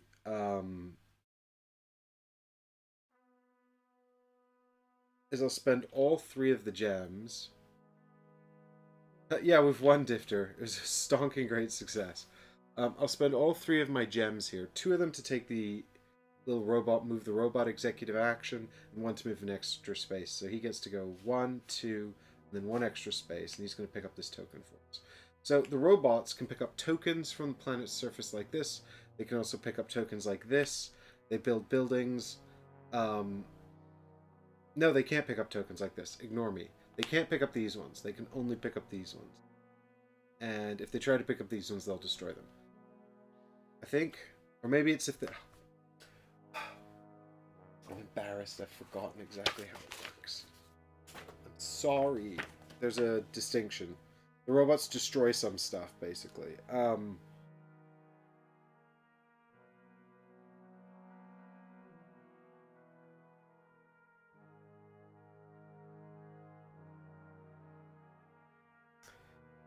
No, I lied. They can't pick that up at all. Ignore me. We shouldn't send him over there. He's just a builder. They can't pick up any of these tokens. They'll destroy them. Only a rover can grab these. Oh, we really need our rover back then. Because we need 3 of those to complete our goal. This disabled rover situation is not ideal. So actually, is there really a useful executive action I can take? No, I think not.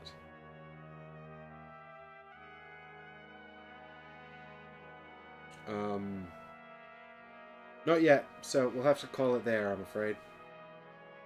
Which means the mine we just built is about to explode. Oh god, why did I do this? I should have just waited. Hang on.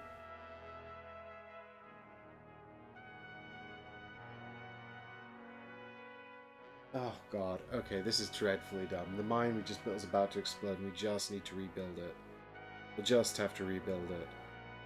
So I wonder if it's not worth building something else instead. We literally can't build anything else. Oh, we could build oxygen, actually. Let's do that. I'll tell you what. I'm gonna take Sebaxes because this is a terrible idea. So no, none of these. Instead of building this guy here, let's build a oxygen out here. So this oxygen has the crystals on the back. And this means that it's going to put some crystals out on the surface. So in the process of building the building, we also found some more crystals on the Martian surface. So you put 1 crystal in the position of every space it's pointing out at, which is empty. So I can't put one up here because it's not an empty space.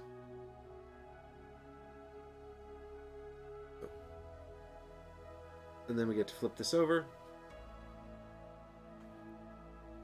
And in order to build this guy, we need to pay 1 plant, so we pay a plant, and then we get 2 oxygen back because there's 2 oxygen connected. And we can, remember, we can build this only because we have the technology here in 1, which just allows us to create a oxygen complex. But now several things trigger all at once. So the because we've created a complex, we get to put the token here from the matching resource of the complex we created here onto this track. This is purely going to score us some end game points. At the end of the I say end game points. It's not all end game points. Whenever this is triggered, which is at the end of the game, and also occasionally when the life support system here advances. So you can see it's triggered twice here, and again at the end of the game as well. You're going to get a number of points for every cube you've managed to put out here. And so, actually there's one for mines, so I should have put one out for mines if I was doing that. But what we get to do as well is we get to advance this up here. And so because we've advanced this, we're going to get 2 victory points. We're going to get to trigger this token here, which is at the head of the column. And this token is going to give us points, 2 points for each shelter we have on the board, which is 2, so 4 points for that guy. So that's a total of 6 points, and we also get to go over to this rondel up here, which has some nice little bonuses on it, and we can pick one of these bonuses. So pick up a worker from an action space, you can take a medal, take a crystal, or move your bot 2 spaces and spend crystals to move an additional space. So, with that in mind, here's the 6 points. We just go up to 6 along the track you guys can't see. So we're on 6 there. And I think in terms of what we should take here, I'm very tempted to take a metal. But I'm also quite tempted to pick this guy back up so we can maybe grab another one of those cards. Although not that it really matters because I don't have anywhere to put those workers yet.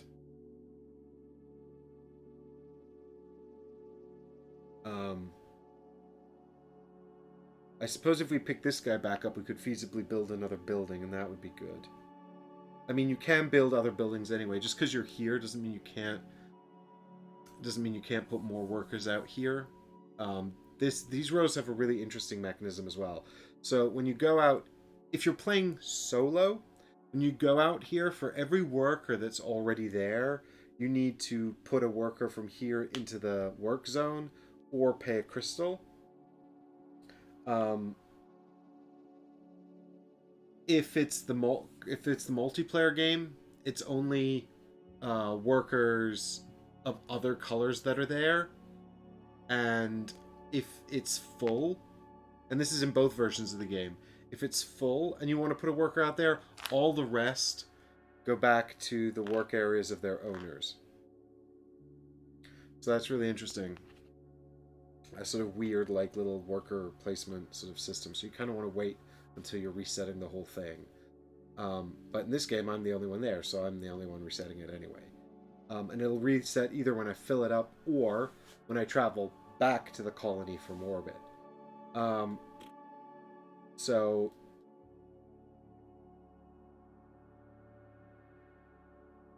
yeah. One of my shelters is going to get destroyed anyway. I'm going to have to rebuild it. That's a bummer. But I think that's okay.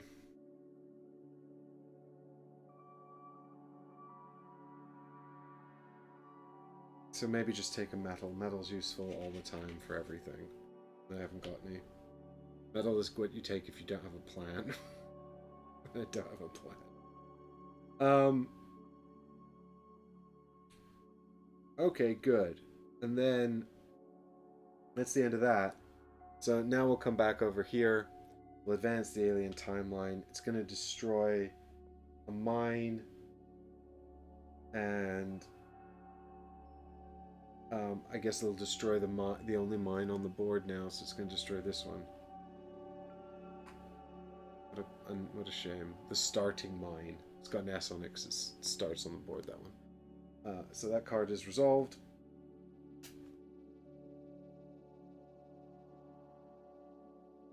We get a new card. It's another A. So the next time we hit the alien marker in 2 turns, we're going to have to pay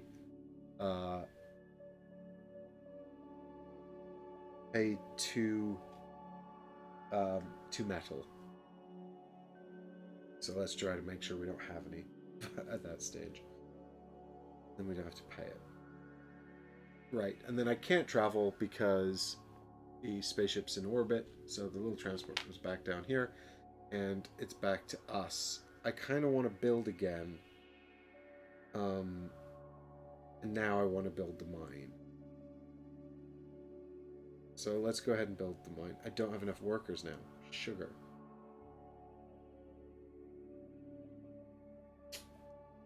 Ugh, and everything is going to be sabotaged. Like, if I build a rocket ship to get more workers, then the aliens are going to sabotage it. And they're going to destroy one of my shelters.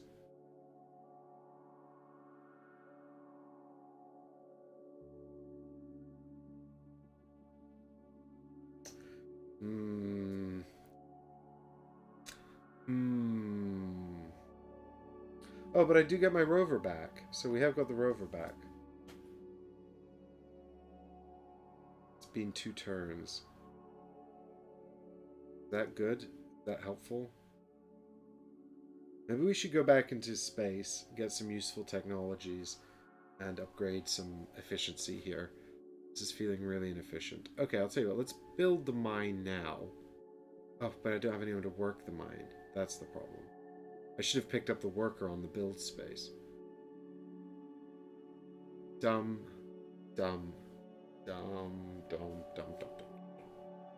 Okay.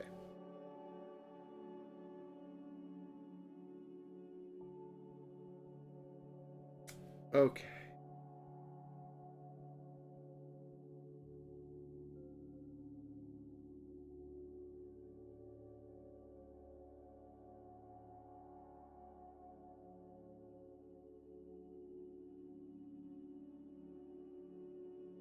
Let's get the rocket then.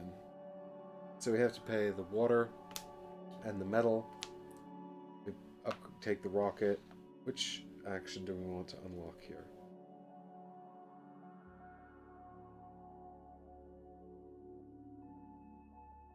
Three crystals for metal, sure.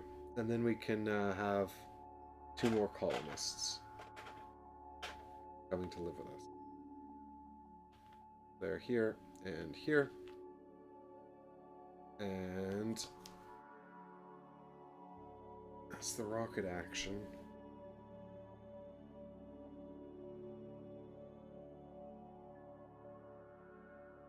And then I will get some crystals if...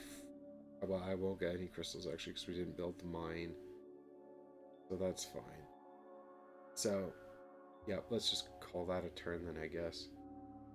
Oh, I guess if we get a little robot, we could do this. That gets us 2 more crystals. Not that we really need them, but it gets us closer to completing a goal, which is nice. No, we'll think about that later. We'll think about that later. We need work. It's fine. It's fine. So, this is really hard. And I coordinated everything so this would be easy. And I don't have enough space for my cards. Oh god. Advanced building bombed. Yeah, joke's on you. I haven't even built any advanced buildings yet. The cost to perform the goal upgrade is now 2 minerals rather than 1. Goal 2 upgrade. Oh.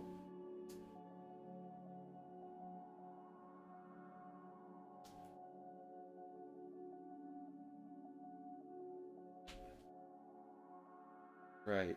Okay. The cost to perform the goal 1 upgrade is now 2 minerals rather than 1. If you have already performed this upgrade, remove the advanced building mark from the building and return it to supply. You'll need to complete goal 1 again. Yikes, this is horrible. That's this building. We're not even close to finding that building yet, so it's fine. I probably should have this is horrible. I'm probably gonna lose real bad. But that's fine. We're gonna keep trying. Alright, let's go into space. Screw it, I'm tired of this planet. So I would produce in my buildings and pick up on my guys, but I don't have any thing going on. I'm not doing very well. So it's fine. Let's go down here and pick up a technology. I want the... Do I want advanced buildings, extra dudes, or move rover?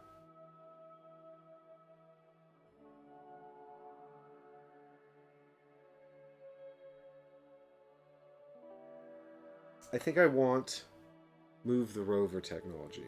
So that goes down here, which gets us something from the warehouse. Let's take this so we can potentially get more technology. First we need to move some technologies around, which is fine because we have money for that. Good. Okay, back to our turn then. You got this, Mike. Thanks, Tifter. I appreciate it. We'll find out. There's a lot of sabotage going on here.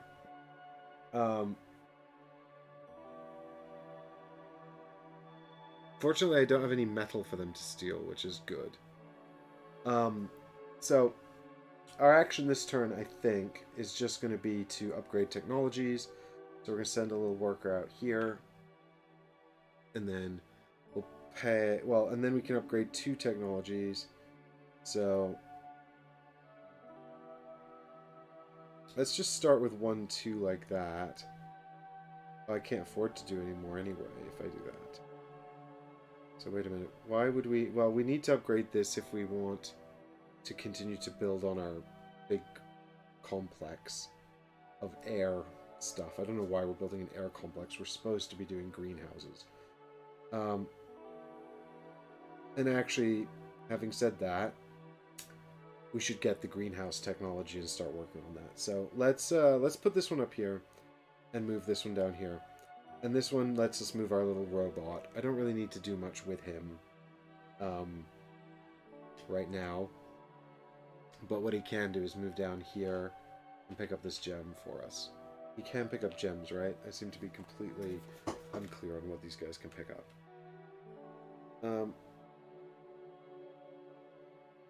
No, he can't pick up gems either. He just cleans them up. He's goddamn useless. Alright, leave the gem there then. We like gems. And he can go 1, 2 down to here. We need our rover back. Our rover's useful. And so that is costing us 1 random resource and 1 air, so we're going to pay the 2 oxygens. That, I'm basically out of resources entirely now. How am I going to survive? We'll have to go to the warehouse. And I can repeat this action, but I can't really do anything more. So, we'll wait here for the time being. And yeah, call that a turn, I guess. Alrighty, so over to the aliens. They're going to trigger their A cards. Starting with this one, I have to pay 2 metal, but I don't have any. So if you have, or as many as you have if you don't have enough. Right. As many as I have is 0, so I'll just spend 0. And then this one is going to increase the cost of the building in this goal. So this building just has its cost increase doubled, but from 1 to 2. And then we get a new card, which is misinformation. Find the mission marker on the lowest number and move it +1. There's a tie for this. Go in alphabetical order. Great. Cool. Love that. That's a B. So we're going to get the shelter destroyed next time, and we're halfway towards having to pay extra for the spaceships. Cool. And that's the end of that. The rocket ship's going to travel. Do I want to go with the rocket ship? Kind of. Kind of do, actually. Yeah, let's do it. Let's go back to Mars' surface and build more stuff. I think I'll probably jump back and forth quite a lot now, guys. So the rocket ship travels back here. We're going to go with it. Let's take the water and put it out somewhere useful where we can pick it up with our rover. Our rover's technically here, so we can go 1, 2, 3. And let me see a new tile. It's just grab a technology tile, which is actually pretty useful as well. Then we get to pick up these 2, which is important because we want to build a building, so we've freed up that building spot. And we do have space for them both for now, but this guy's about to get suffocated by that atmospheric seal card if we don't keep our eye on it. Right, and then we jump into... We want, yeah, here and get a blueprint. What are we going to build? We can build mines. We got people from mines. We need to build... We need water to build a greenhouse. Can you hear that? Do you hear that? Hi. What's going on? Mars.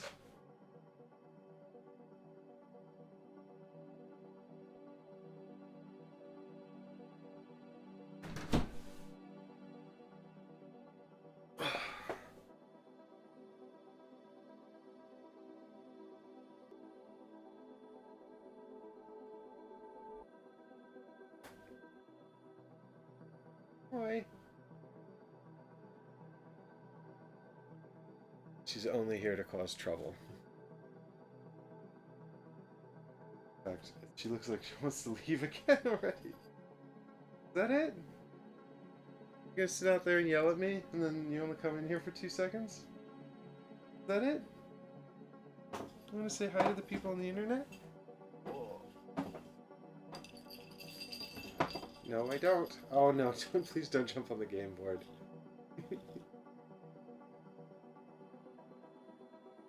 Yeah, what's going on?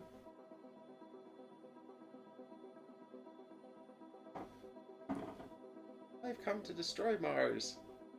Oh, no, don't go. Let's go down.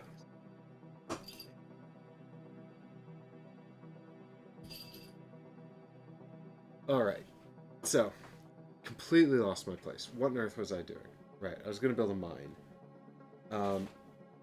So, we're going to pop a worker out here, and yeah, I just took a water from the warehouse for going down there, didn't I? So, back to the top. Yeah. She wants to go back out now. That was it. She's done. Alright then. Off you trot. Bye. Thanks for visiting. Okay. Right. So we're paying for a building. We're going to build a mine. I can't build the mine as part of the complex now, though. Not that it really matters, because...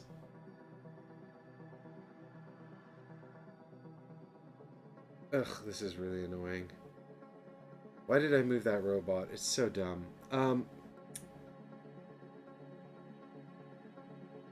But also, the mine is destroyed anyway, so really all I can do is fix the mine. If I fix it, do I put a worker on it? Because you don't have a worker on the starting mine.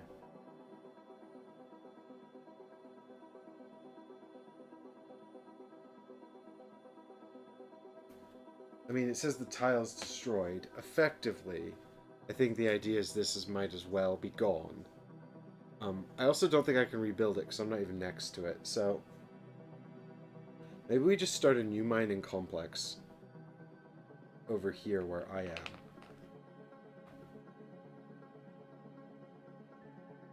So we stick a worker on the mine to show that it's ours. We immediately gain 1 mineral.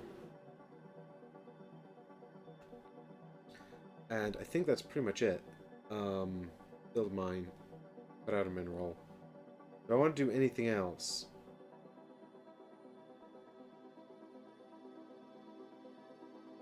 Executive action. God, I need some executive actions. This is terrible. No, I think that's it.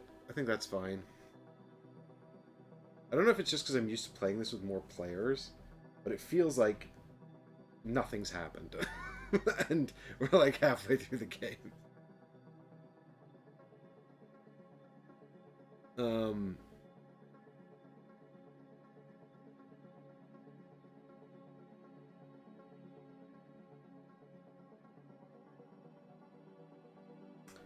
Oh, I really need to get my rover out.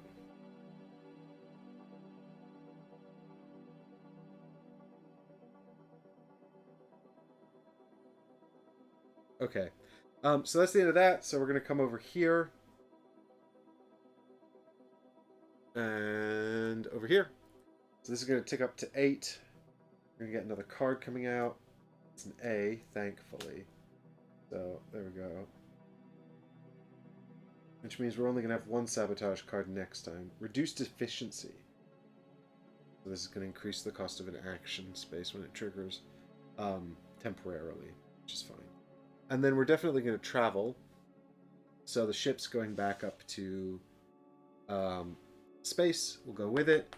Our buildings produce, which means we get another mineral from our mine.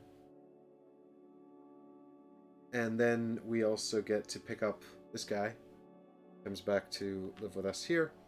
And we get to go down here. So I think we should pop in here, actually, in this starting position, and take the plant technology, which goes down here and unlocks one of these. I think we should take one of these errors so we can do some technology upgrades, which would be good. Let's upgrade all the technologies so we can get to building those big old complexes and whatnots. Right, and that's the end of the transport phase, so we're back to my turn. And I'm going to take upgrade technologies again. We spend a worker. And we're going to upgrade both of these. Oh, actually.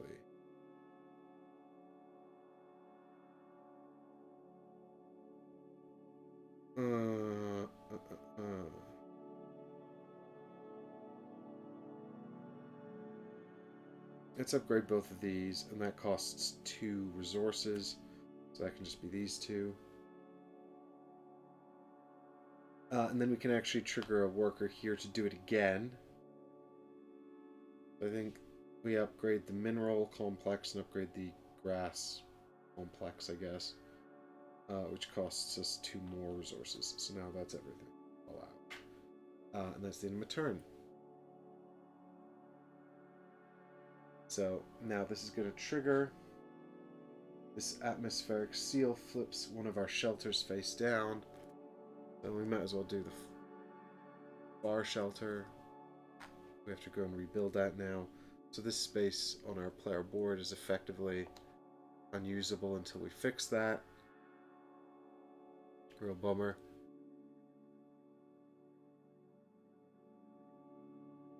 And we get another card. Which is going to trigger the hangar infiltration and started misinformation. Okay. I've not done like any of the goals. I've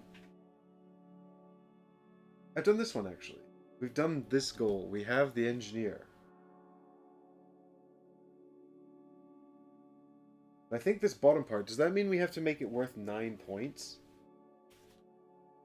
Is that what that means?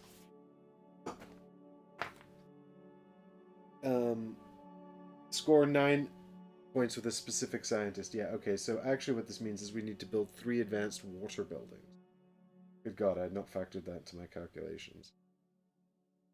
Oh, we're so far off of doing any of this, and the game's already way over halfway through. I'm terrible at this. I did not expect to be so bad. On the other hand, I'm quite enjoying it. Alright, so that's resolved. Do we go back to Mars? What can I do on Mars' surface?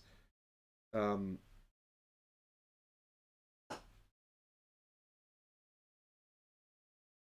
also some flavor text I forgot to read you guys. I'm really sorry.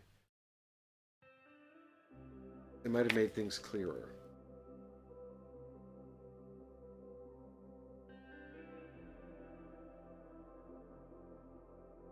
Of course it was the aliens. I'm sorry, I know we're all technically aliens here, but under traditional Earth playground rules, we stuck a flag here first, and I grew up consuming too much sci-fi, so I can't help it. I'm going to continue calling them aliens. I mean, we're less than a generation away from having natural-born Martian citizens, so this is our home now, and we're going to defend it. With that established, let's move on. Yes, it was the aliens, and yes, it was deliberate sabotage. And my guerrilla comparison was pretty close before, because they're still at it, disrupting our operations at every opportunity. That first little stunt of theirs was one of many, it seems. We lost communication with a pilotless rover, so a small team of us took another rover to follow its tracks to its last known location. When we got there, we didn't need to check the odometer to know that this is where we lost comms. The rover's happy tracks took a 100% sudden and sharp turn, and instantly transitioned to something that looked like a beast had dug its claws into the Martian soil while trying to hold onto a windstorm. The engineers are still scratching their heads, trying to come up with a plausible hypothesis of ways the aliens could have done this. But all the mechanics care about is uncrumpling the frame, replacing a snapped axle, reattaching a few tires, and replacing the smashed portions of the body. I tried to convince them to add some good old-fashioned World War II detailing while they were at it, something to visually menace the alien gorillas. Maybe alien-looking gorillas? Nah, they probably wouldn't get it anyway. Now another group is reporting that a colonist missed check-in after an extremely mundane and routine simple task. It wasn't that long ago when the only foul play anyone might suspect was human carelessness or Martian weather. I can't believe that aliens, freaking aliens, are the go-to answer now. Turn-of-the-century tabloids would be having a field day. Despite their opposition, Earth is still barking orders at us. Upgrade this, research that. We can only hope they're going to do something about what is becoming a military situation. But the simple fact of physics is that it's a lot faster to send us commands at the speed of light than to send us troops. Even at that, orders take 3 to 22 minutes to reach us, depending on where Earth and Mars are relative to each other on the solar merry-go-round. Troops could take hundreds of sols, that's Martian days, which are only 2/3 of an hour longer than Earth days, to get here. That's not even counting the time it would take the powers that be to come to a decision to commit to it first. So I guess we're going to need to knuckle down and see what we can accomplish with this red marble, even though the other kids that showed up uninvited are shooting us with steelies. Well, there you go, that's the plot. We know about the aliens and their jerks. And they are! They're making this much harder! It was already hard. I need to be much more efficient somehow with my actions than I'm being. Somehow.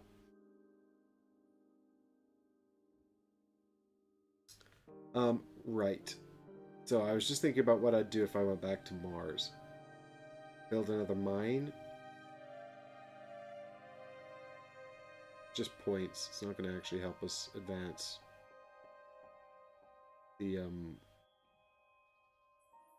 I also don't have any resources, so how am I going to build a mine? Oh, I don't need resources for a mine. Rebuild my shelter. If I stay up here, what am I going to do, though? Visit the warehouse. I do need to visit the warehouse.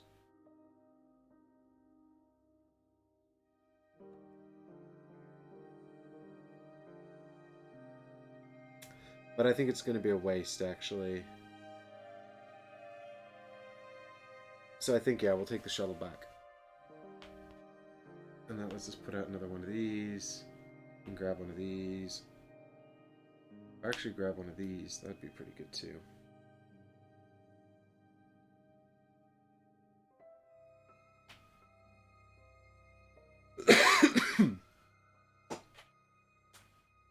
So we replace that with technology. Upgrade the technologies. We go here. We collect this man. This one comes back.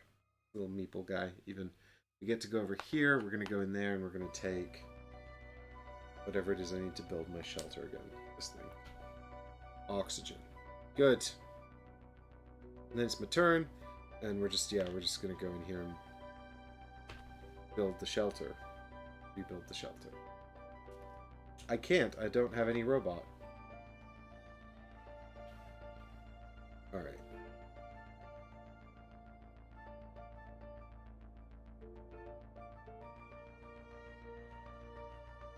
Alright, let's take this action. And we will move our rover. Now, thanks to our technology upgrade here, the rover can now move 4 spaces instead of 2. So he can go 1, 2, and he hoovers up this gem. 3. Now, do we stop here to get the water? We probably do.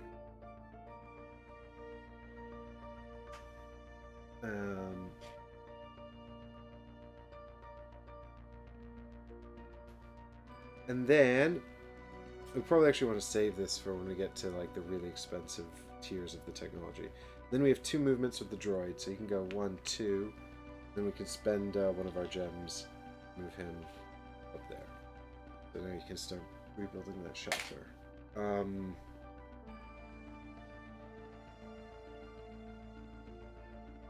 then we have 2 gems left. I just don't see... I mean, we've got some... We can get more gems, actually, if I thought it'd be useful, but I can't see useful executive action at the moment. So... Yeah.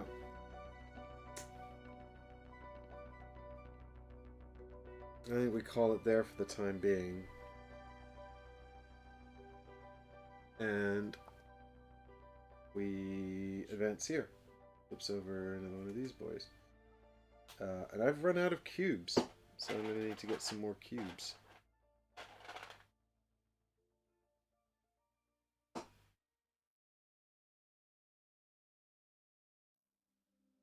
Oh, we're going to have a bad time.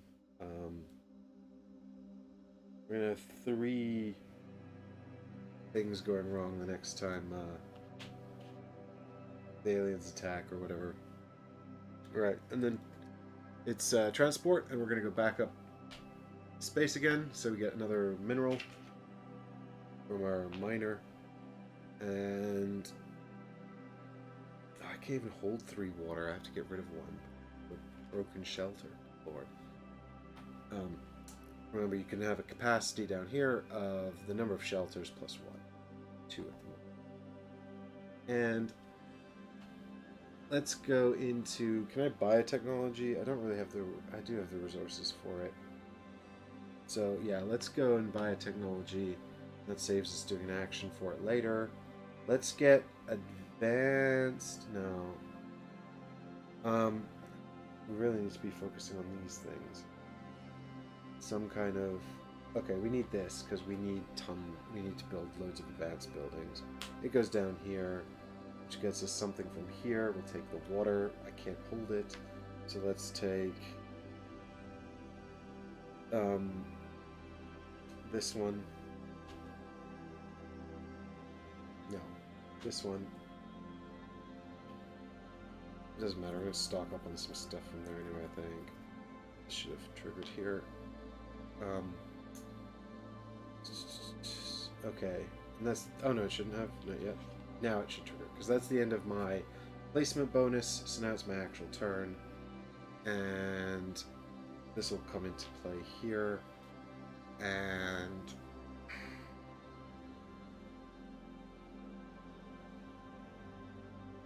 what's the plan? Just go to the warehouse, grab a bunch of shit, and then try and build some stuff.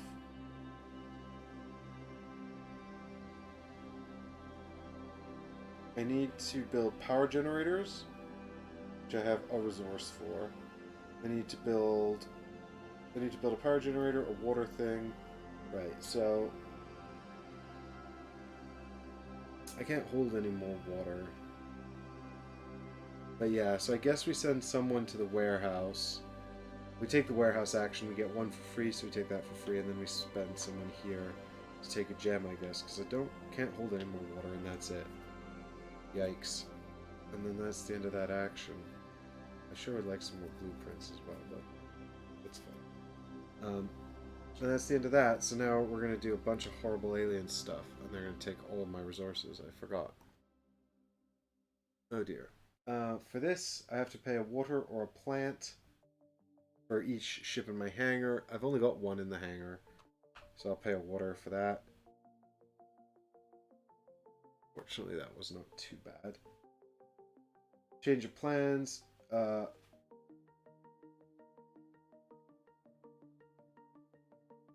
Okay, so this is a change of plans. You cannot count this objective as complete until you also build a second upgraded building of the same type. Well, I'm never going to see this building because, quite frankly, I'm not going to get to upgrade the life support systems. This game's almost over. I've done nothing. I discard all the crystals from the Martian surface. That's easy enough to do. There's only 1. And that's that for now.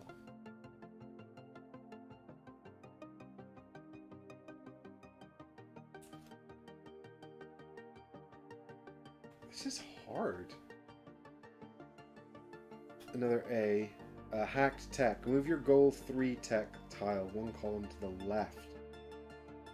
Oh, geez. So they've actually just downgraded my my plant tech. Oh, wait, no, they haven't done it yet. They will do it at some stage. Alright. And that was a level A. So, A. There we go. Well, there's only going to be 1 more triggering of these sabotage cards anyway, and then the game's over. I've only got like 3 more turns. I've only got like 3 more turns. What have I been doing with my life? I've done nothing. I've achieved nothing. How is this possible? Alright, it's the transport phase. So we're going back here. Here's a tech tile, I guess.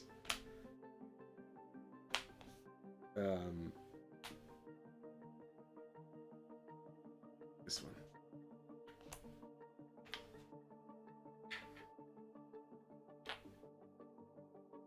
That person comes back. And this person actually goes... And then there's one more person, extra person here that I can't house anymore because my shelter's broken, so they just go back to the box. For now. Okay, give me a blueprint. I need to build one of these plants, advanced plant buildings now as well, so... There we go.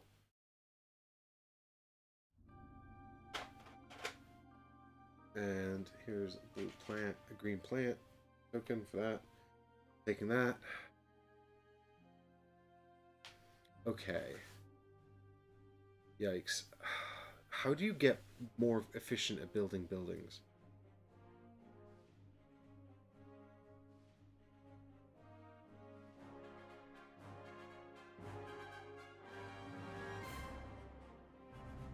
Okay, well I can afford this. Do you need the bot in place to build the advanced buildings? I think you do, but I'm not 100%. I need more bots. I need more everything. Everything...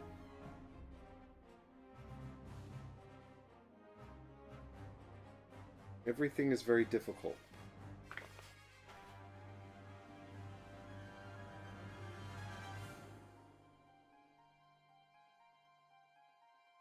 No.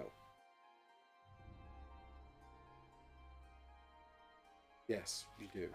I need another bot as well.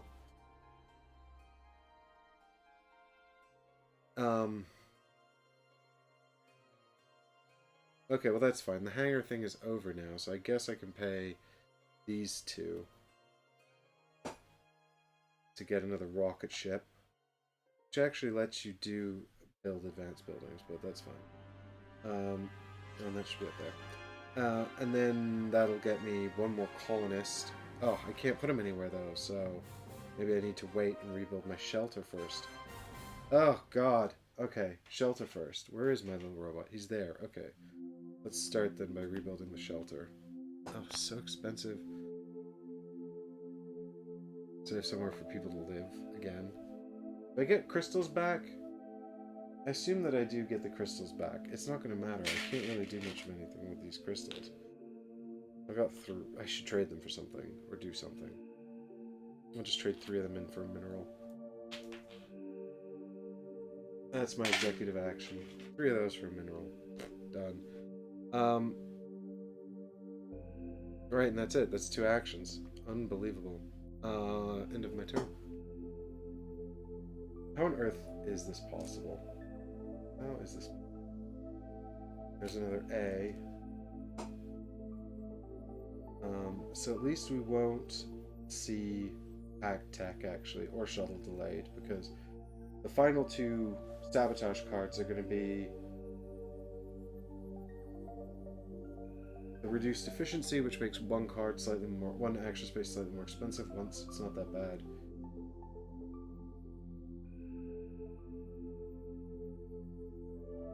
And then alien abductions. One of our colonists has to go back from somewhere to the supply. So we're going to need to get more colonists that way anyway. That's fine. It's not fine. Have to be fine. Okay, and then the rocket ship's going back to space. Do I want to go with it?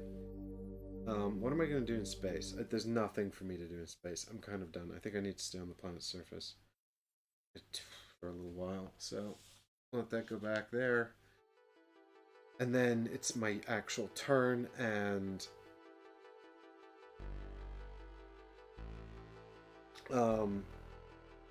we need to...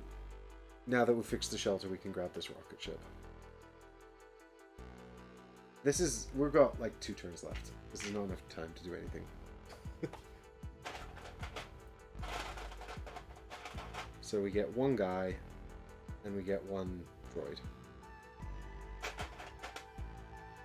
Why did I need him?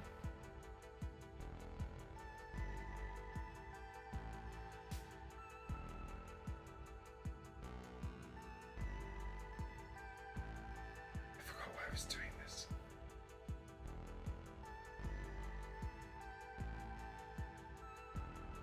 Is it not just better to move my current droid?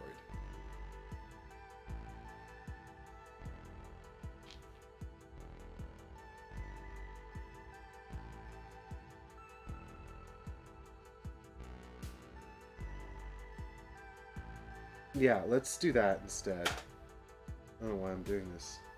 Screw building another rocket. That action, screw it. Let's do this one instead.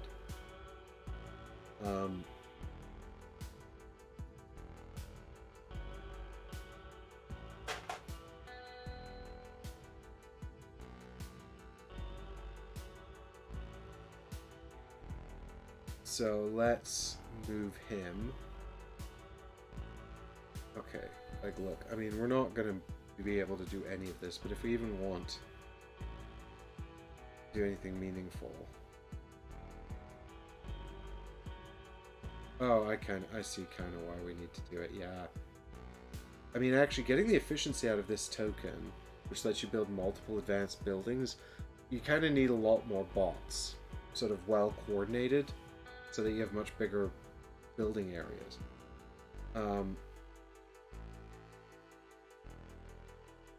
Only having one rover sucks.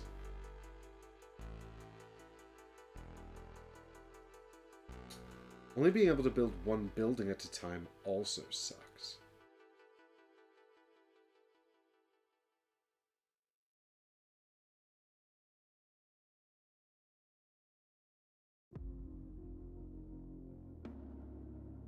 But let's, I think in the interests, yeah, so we took that movement action. Let's move him down here.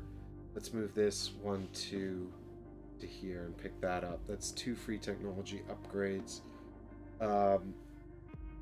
And we'll go 1 down here with this, which I guess we have to pay a metal for.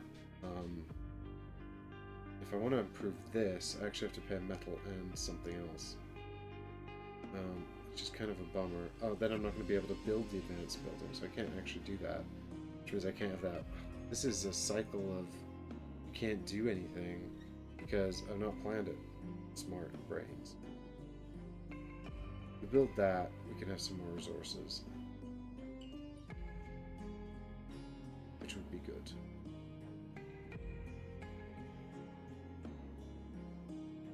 We're not going to have time for that. We've got like 2 more times.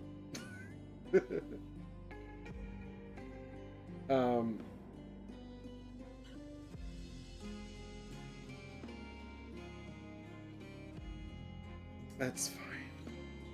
Just upgrade. Oh, if we upgrade the speed of the rover, we get a metal back.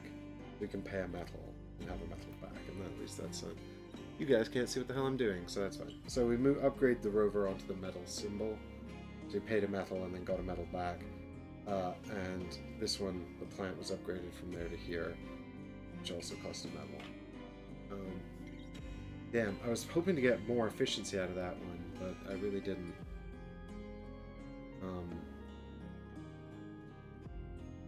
And that's the end of that, really. Can I do something useful with my executive action? Actually, I can. I can spend all my crystals to gain another metal.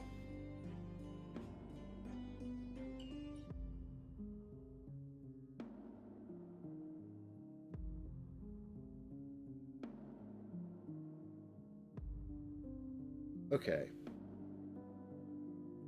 Move that back. Instead of upgrading that for net 0 cost. Let's upgrade this. And then we'll spend 1 of anything, plus the metal. Then we'll spend the 3 crystals to get the metal back. Then we can have a free build an advanced building action.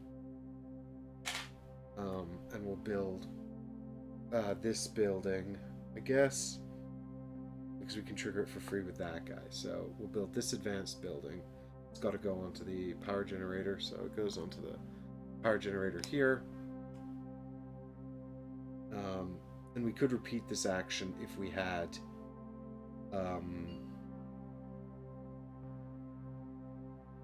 any resources to build more advanced buildings, but we don't have any more metal. So we just spent the only metal we had. to do that. Okay, done. That's it. That's the end of the turn. So we head over here, and we move this up here to the final alien thing. So this sabotages. It says the next time you use an action space, you must either spend an additional crystal or commit an additional colonist, and then flip this face down. Then we've got alien sabotage, and return a colonist from your working area or anywhere else, if you have none, to your personal supply. So I don't have any in the working area at the moment. So I will return him from the building space, because that will make that cheaper and easier for me that later. So he's out of the game now. That's resolved. I'm not going to draw another one of these because there's no more alien spots. So no more alien sabotage for this game, for the foreseeable. Then the ship transports back to here, and then it's back to my turn. And yeah, what was my plan? The plan was, let's start by doing our executive action, which is to put the white scientist over here. And so what this allows us to do is, because the white scientist matches the card, it can trigger this card for free, this executive action for free, which just allows us to do a production, and we can actually have a battery from our advanced battery building, some power, and we can also have a mineral. So we just get some resources. So that's nice. I feel like finally we're beginning to get a little bit of an engine going, and the game's over in 2 turns. And we've achieved nothing. It's fine. So I will put a worker out here, build another building.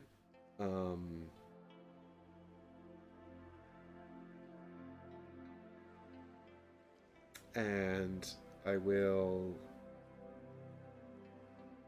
pay an extra worker to the working area because of the punishment from the alien sabotage. So there we go. Hard resolved. And we're going to build one of these plant buildings here. We're getting there. So we pay water for that. And we get, because it's a complex, we get to put this out here. We get to advance this up here, which gets us 2 points and triggers this, which gets us another 4 points because this is rewarding us for discovery tokens. So this is a grand total of 6 again. And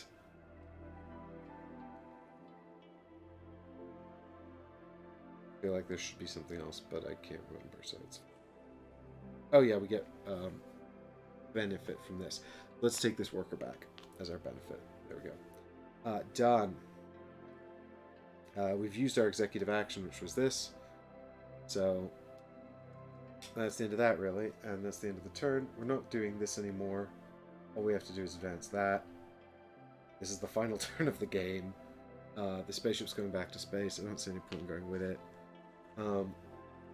And I mean, we didn't even get to rank 2 of the life support systems. That's crazy. I'm not even close. I'm halfway there. Outrageous. That's so short. That's so short.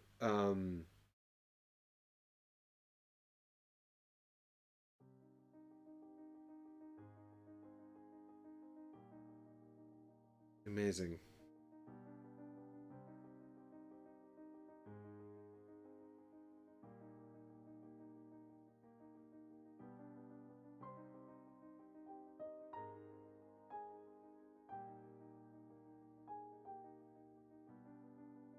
Yeah. Unless we can figure out a way to, I don't think there's a way to, no. I was looking for a way to maybe try and finish off at least life support level 1 here. There's not any particular reason to, other than it would have been nice. I don't think we can actually get any goal completed.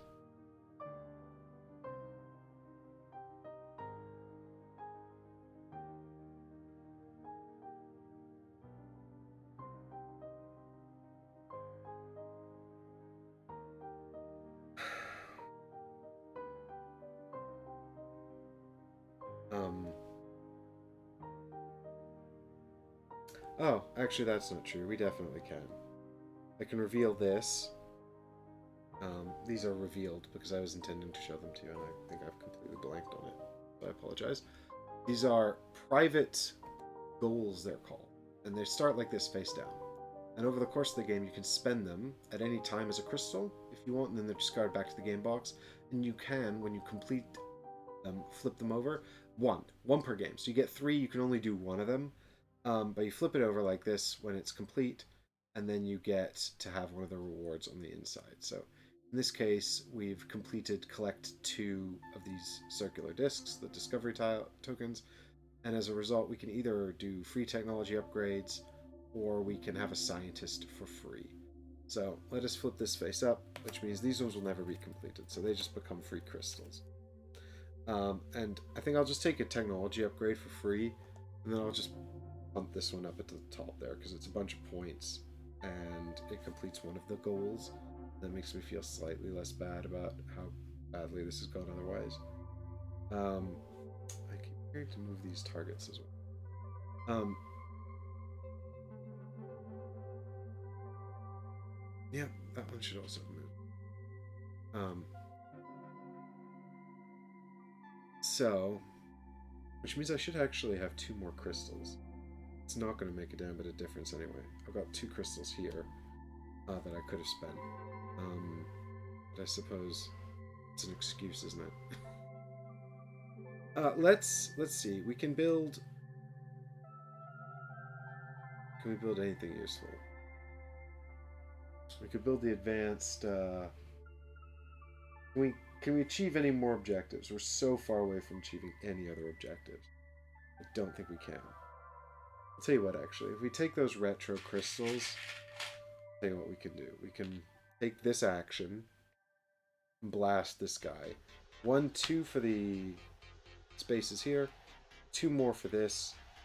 1, 2, and then we can go 1, 2, 3, 4 to go 1, 2, 3. These are the crystals we should have taken when we were doing these objectives previously. I forgot.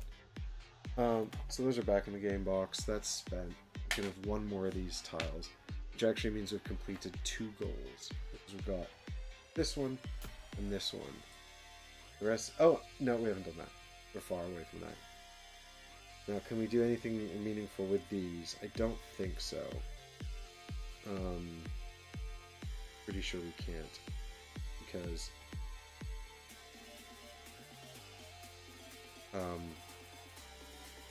incidentally, when this is flipped up, I'm pretty sure you can still spend it as a gem, even though you've actually completed it. I'm pretty sure. I have to check that. Might have to check that the rules.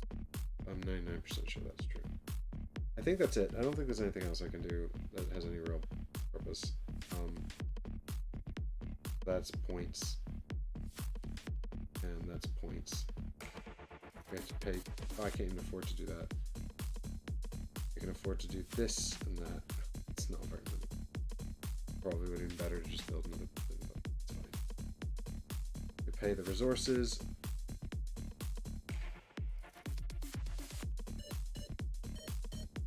And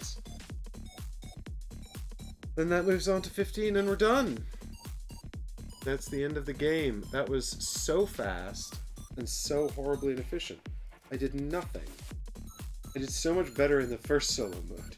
Monolith sucks. I'm of course kidding. I quite enjoyed that actually.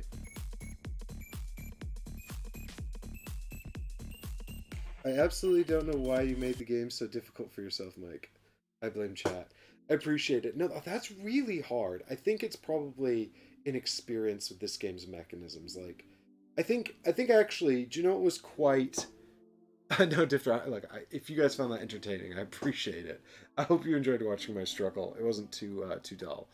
I think this actually, seeding all of these up here, I think that actually was quite a big problem. But I don't know. Like, oh, I do know I haven't done the final score. Let's do the final score. Where were these? I think they were like that. No, they weren't. I don't know. We'll say it was like that. So we should go to the end of the book. I will have a terrible score, and then you can all have fun easily beating me at home with your own copies of this game that I'm sure you've got. Right. So, I mean, for a start, I lost. I did 2 out of 4 goals I was required to do, so I only did 2 of the 4 I needed. So I lost. And then we get to do the scoring. And we get to find out what horrible name they've given to somebody who did as bad as me. So I achieved... So now we're going to do actual scoring.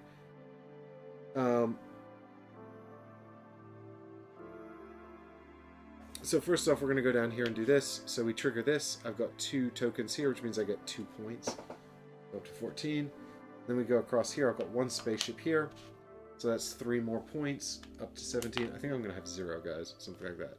This triggers for these. So basically, I take whoever's left here and here. And I think I can have this person back. But you know what? It actually doesn't matter. I think I've got 0. No, I don't. I have 3. I've got 3 points for having some people here. If I filled up to here, I'd have got more. And as you put these out, you can get even more points. So anyway, 3 goes up to 20. And then we move along to here. Technology, I've got quite a lot of points for. I actually did a lot of technologies. And I don't know, there's like a whole system in the actual competitive game where people are using each other's technologies, and when they use your technology, you can upgrade it for free. And I feel like that not being in the game made it so much harder. Anyway, so I got 4, 7, 11, 16, 25. 25 points for technologies. So that puts me up to 45. Then we go over here to advanced buildings.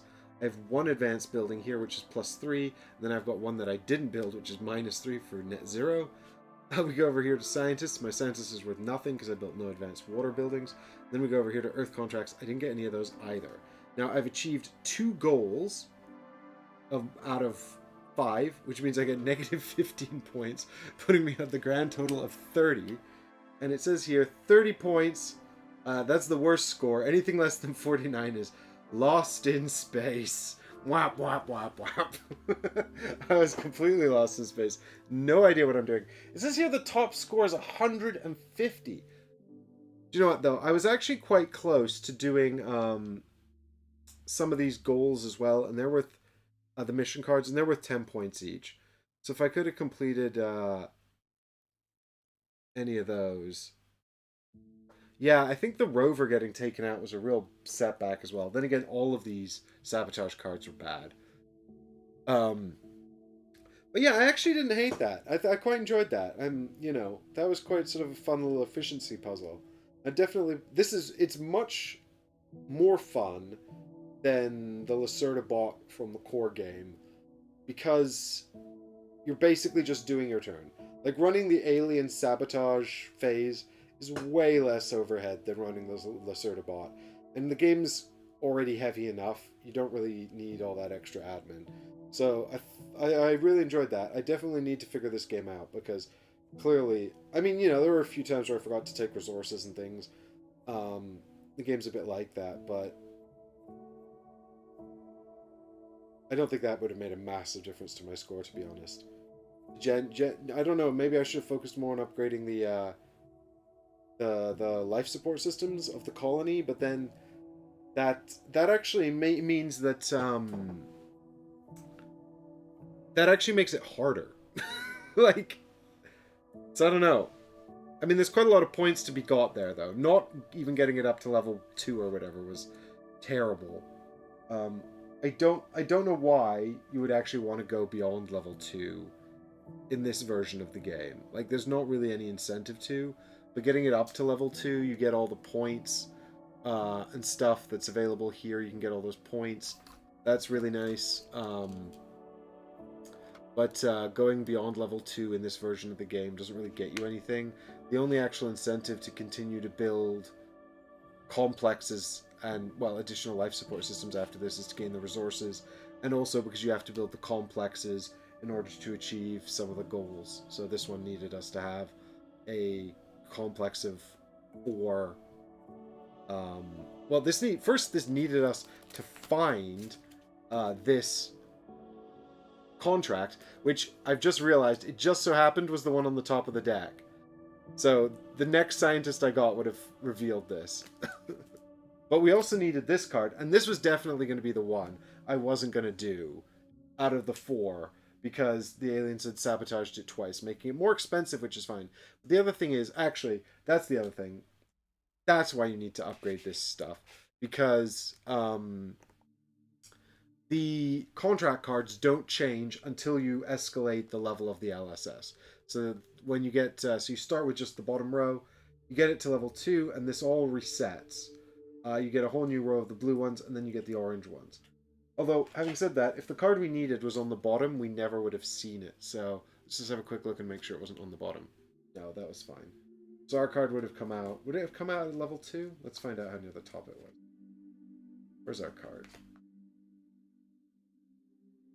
That's trade market. That's not the one we needed.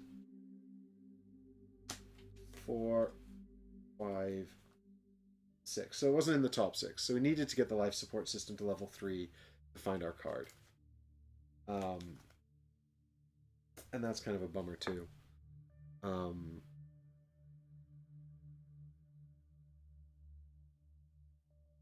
Because I wasn't even close to getting. I was like, I still needed time to get to level 2. I wasn't even close to getting to level 2. But yeah, that was fun. I definitely try it again. See how I feel like. I feel like there's got to be scope to improve that because it was so hard. But also, it was reasonably short. And actually, I think if I wasn't presenting it on a live stream, I could have done that even a lot faster. So, um, that's cool. Sort of surprisingly chunky, but very quick. Low, obviously, no downtime because the aliens are quick and easy to manage, and you're, you know, playing by yourself otherwise. So you have this kind of funny sort of bit where you're doing the transport phase and then straight back into your turn, which usually doesn't happen in this game. But yeah, definitely be up for trying that again for sure. I wish they'd had this solo mode in the first version. I wouldn't have moved it on so quickly. Yeah, Michael, me too. It's this feels like the solo mode they should have had in the main box, and it sounds like from Paul's commentary earlier that Vital effectively sort of learned how to do solo modes in between developing the solo mode for this game and working on the expansion. Um, I mean, I kept On Mars around because of all of Vital Lacerda's sort of big chonky games. This is the one I like the most, and it's mostly for the theme. I find a lot of his games sort of have very similar feels. They're sort of crunchy, broad Euro games with lots of sort of timing considerations and resource management and all that stuff. But some are more complex than others, obviously, and I just feel like sort of exploring and terraforming Mars is the one that um, sort of most feels appropriate to that theme.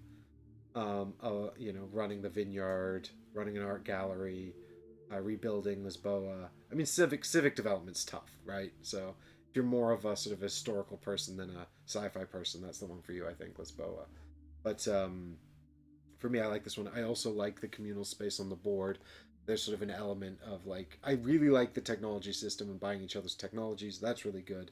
And I really like the way the tiles brush up on against each other, and you can sort of really derail someone by working on their complex or building a complex before they can, and then they have to go and sort of um, decide what they're going. Well, really, actually, they'll just give the technology to someone else, so it's fine. They might take the spot that they had, and then they have to move their bot around and things like that. I don't know. It's just got a bit more interaction. Um, it feels like it has more interaction anyway. And this whole consideration of timing when to go to space and when not to go to space is really nice as well. I like it. So I think this is the one I'm going to keep around. Um,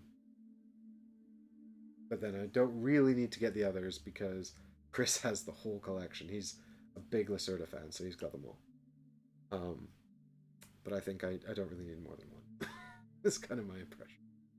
Having said that, I do still have Escape Plan, but I'll probably get rid of it, I think. I was hoping to get it back to the table, but because it's sort of, I liked it because it was shorter, but actually, it doesn't really see much play. It doesn't really sound like it has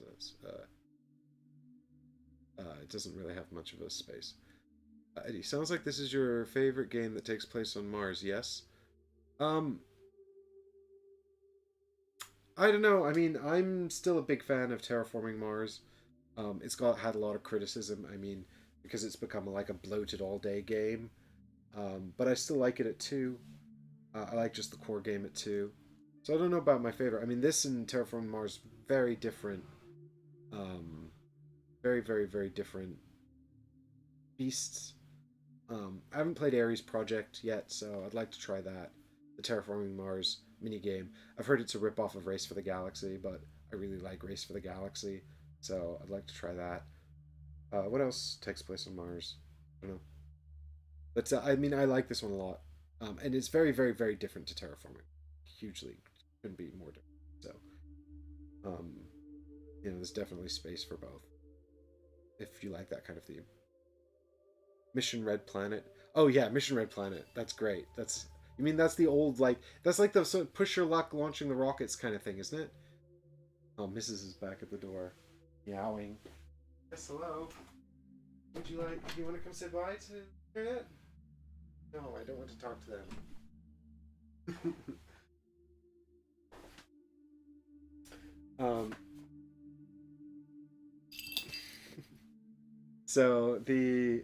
So yeah, but Mission Red Planet, yeah, that was there was this rover Mars game you played once. Did that ever get finished? Do you mean Oh no, I remember. Yeah, Difter. God, the prototype. I don't know what happened with that. No, I was thinking about what was the terrible Portal Games one? The one that was based on Robinson Crusoe, but was really bad. I played it with Ben. It was terrible. You want to go in or out? What do you want? I'm trying to sign off the show, Bonbon.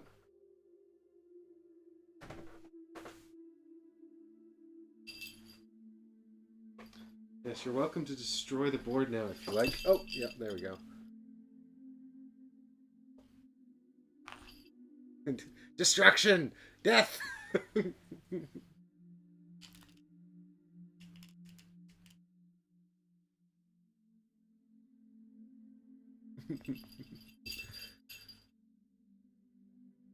um, yeah, no, that was that was like the weird semi-cooperative one, right? Difter, where we could program moves for the rover, and we were all kind of trying to do our own objectives. Yeah, neat idea, but I don't know what happened to the game. I never saw it get published. Um, yeah, sort of semi-co-op, right? We all had private objectives. Yeah, that was kind of fun. Like we were playing. I mean, it's a fun concept, but it never really got finished properly. Bonbon is actively trying to destroy my set now. You can see her pushing over monitors. Stop. Um, but yeah. So I don't know about that. But yeah, this is anyway. I'm just going back to Vital's games. Yeah, this one I really like it. Um, and yeah, I will keep it, I think, in my collection for a while longer, especially now it's got the solo mode. And actually, the thing is as well, like, this adds full co-op and also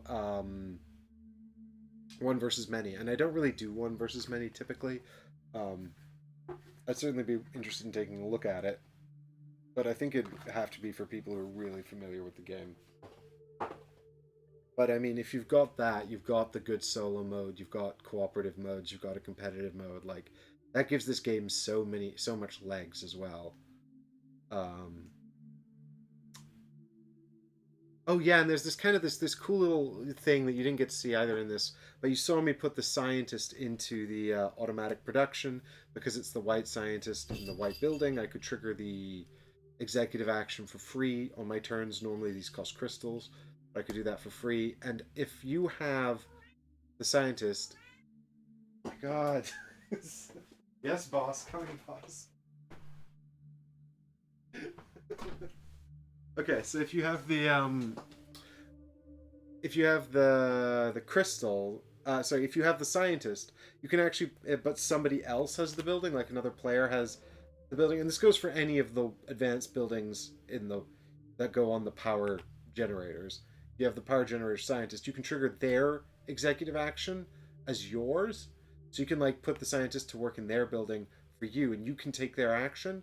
But then while your scientist is there using their action, they can trigger that action for free as well. So you effectively come together where you take their building and they take your scientist, and you both get it for free, which is kind of a really neat little sort of consideration, you know. Like I sort of like how there's all these little subtle player interaction wrinkles across this game.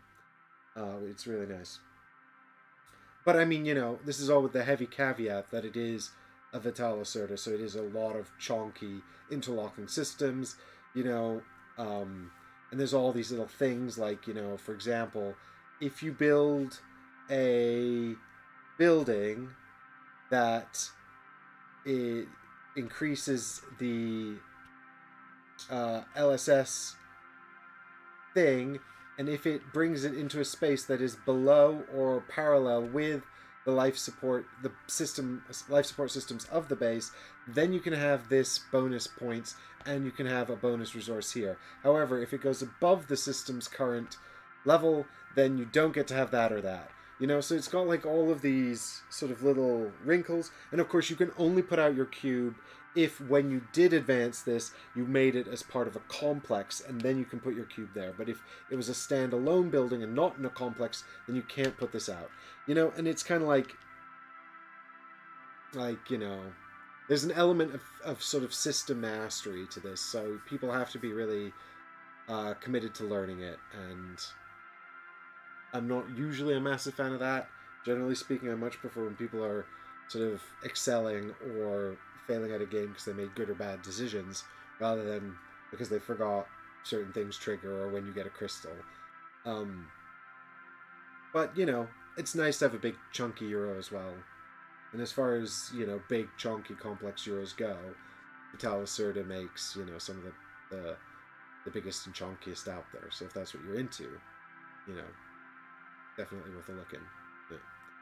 Right. Safe to say, if you get on Mars, the expansion is a must-buy. I think so, Eddie. Yeah. If you get on Mars and you want to maximize the scope of your play, because if you're not going to play solo and you're not interested in the co-op, I don't think it's worth getting the expansion just for the one versus many. So then, no, I don't know if that. But if you're going to be teaching the game to people and sort of making sure the game stays on the rails when you're playing competitively, I think that, I don't know how expensive the expansion actually is. I don't think it was particularly expensive when I bought it. I did kickstart it. So I would say that the solo mode is a really good way to learn the game if you're playing the Monolith solo mode. The core game solo mode is kind of a pain to run. It's still a good way to learn the game, but you're also going to learn a bunch of administration for the Lacerda bot. It's not nearly as bad as, like, if you guys saw me do the solo mode of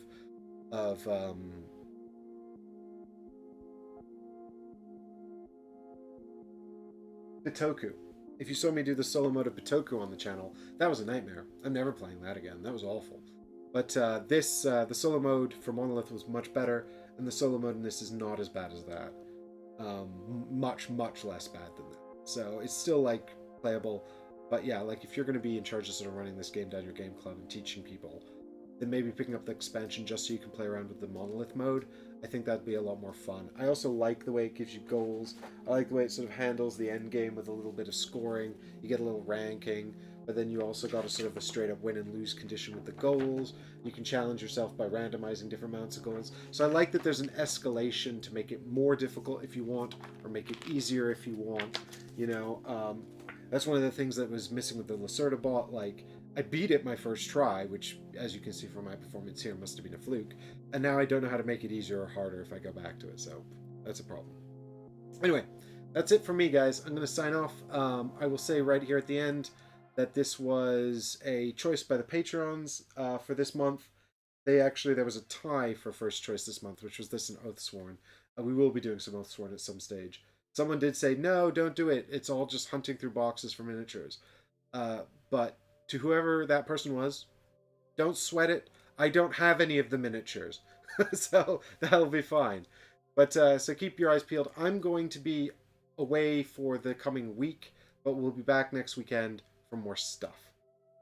For something else. Maybe more Trudvang Legends. I'm still quite into that. But maybe something else. If there's something you want to see in particular, you can always message me directly on the Patreon if you are a Patreon. And if you want to have some input, then maybe consider checking out the Patreon page. It only costs as little as $1 or £1 to get involved. And that is my preferred way to fund the channel. It keeps us playing the games we want and saying the things we want. So for now, I say bon nuit, have a good night, and I'll see you all in the next stream, the next video. Who knows, maybe it'll be one of my edited videos finally coming out. Good night, and goodbye for now. Thanks to everyone so much for your support.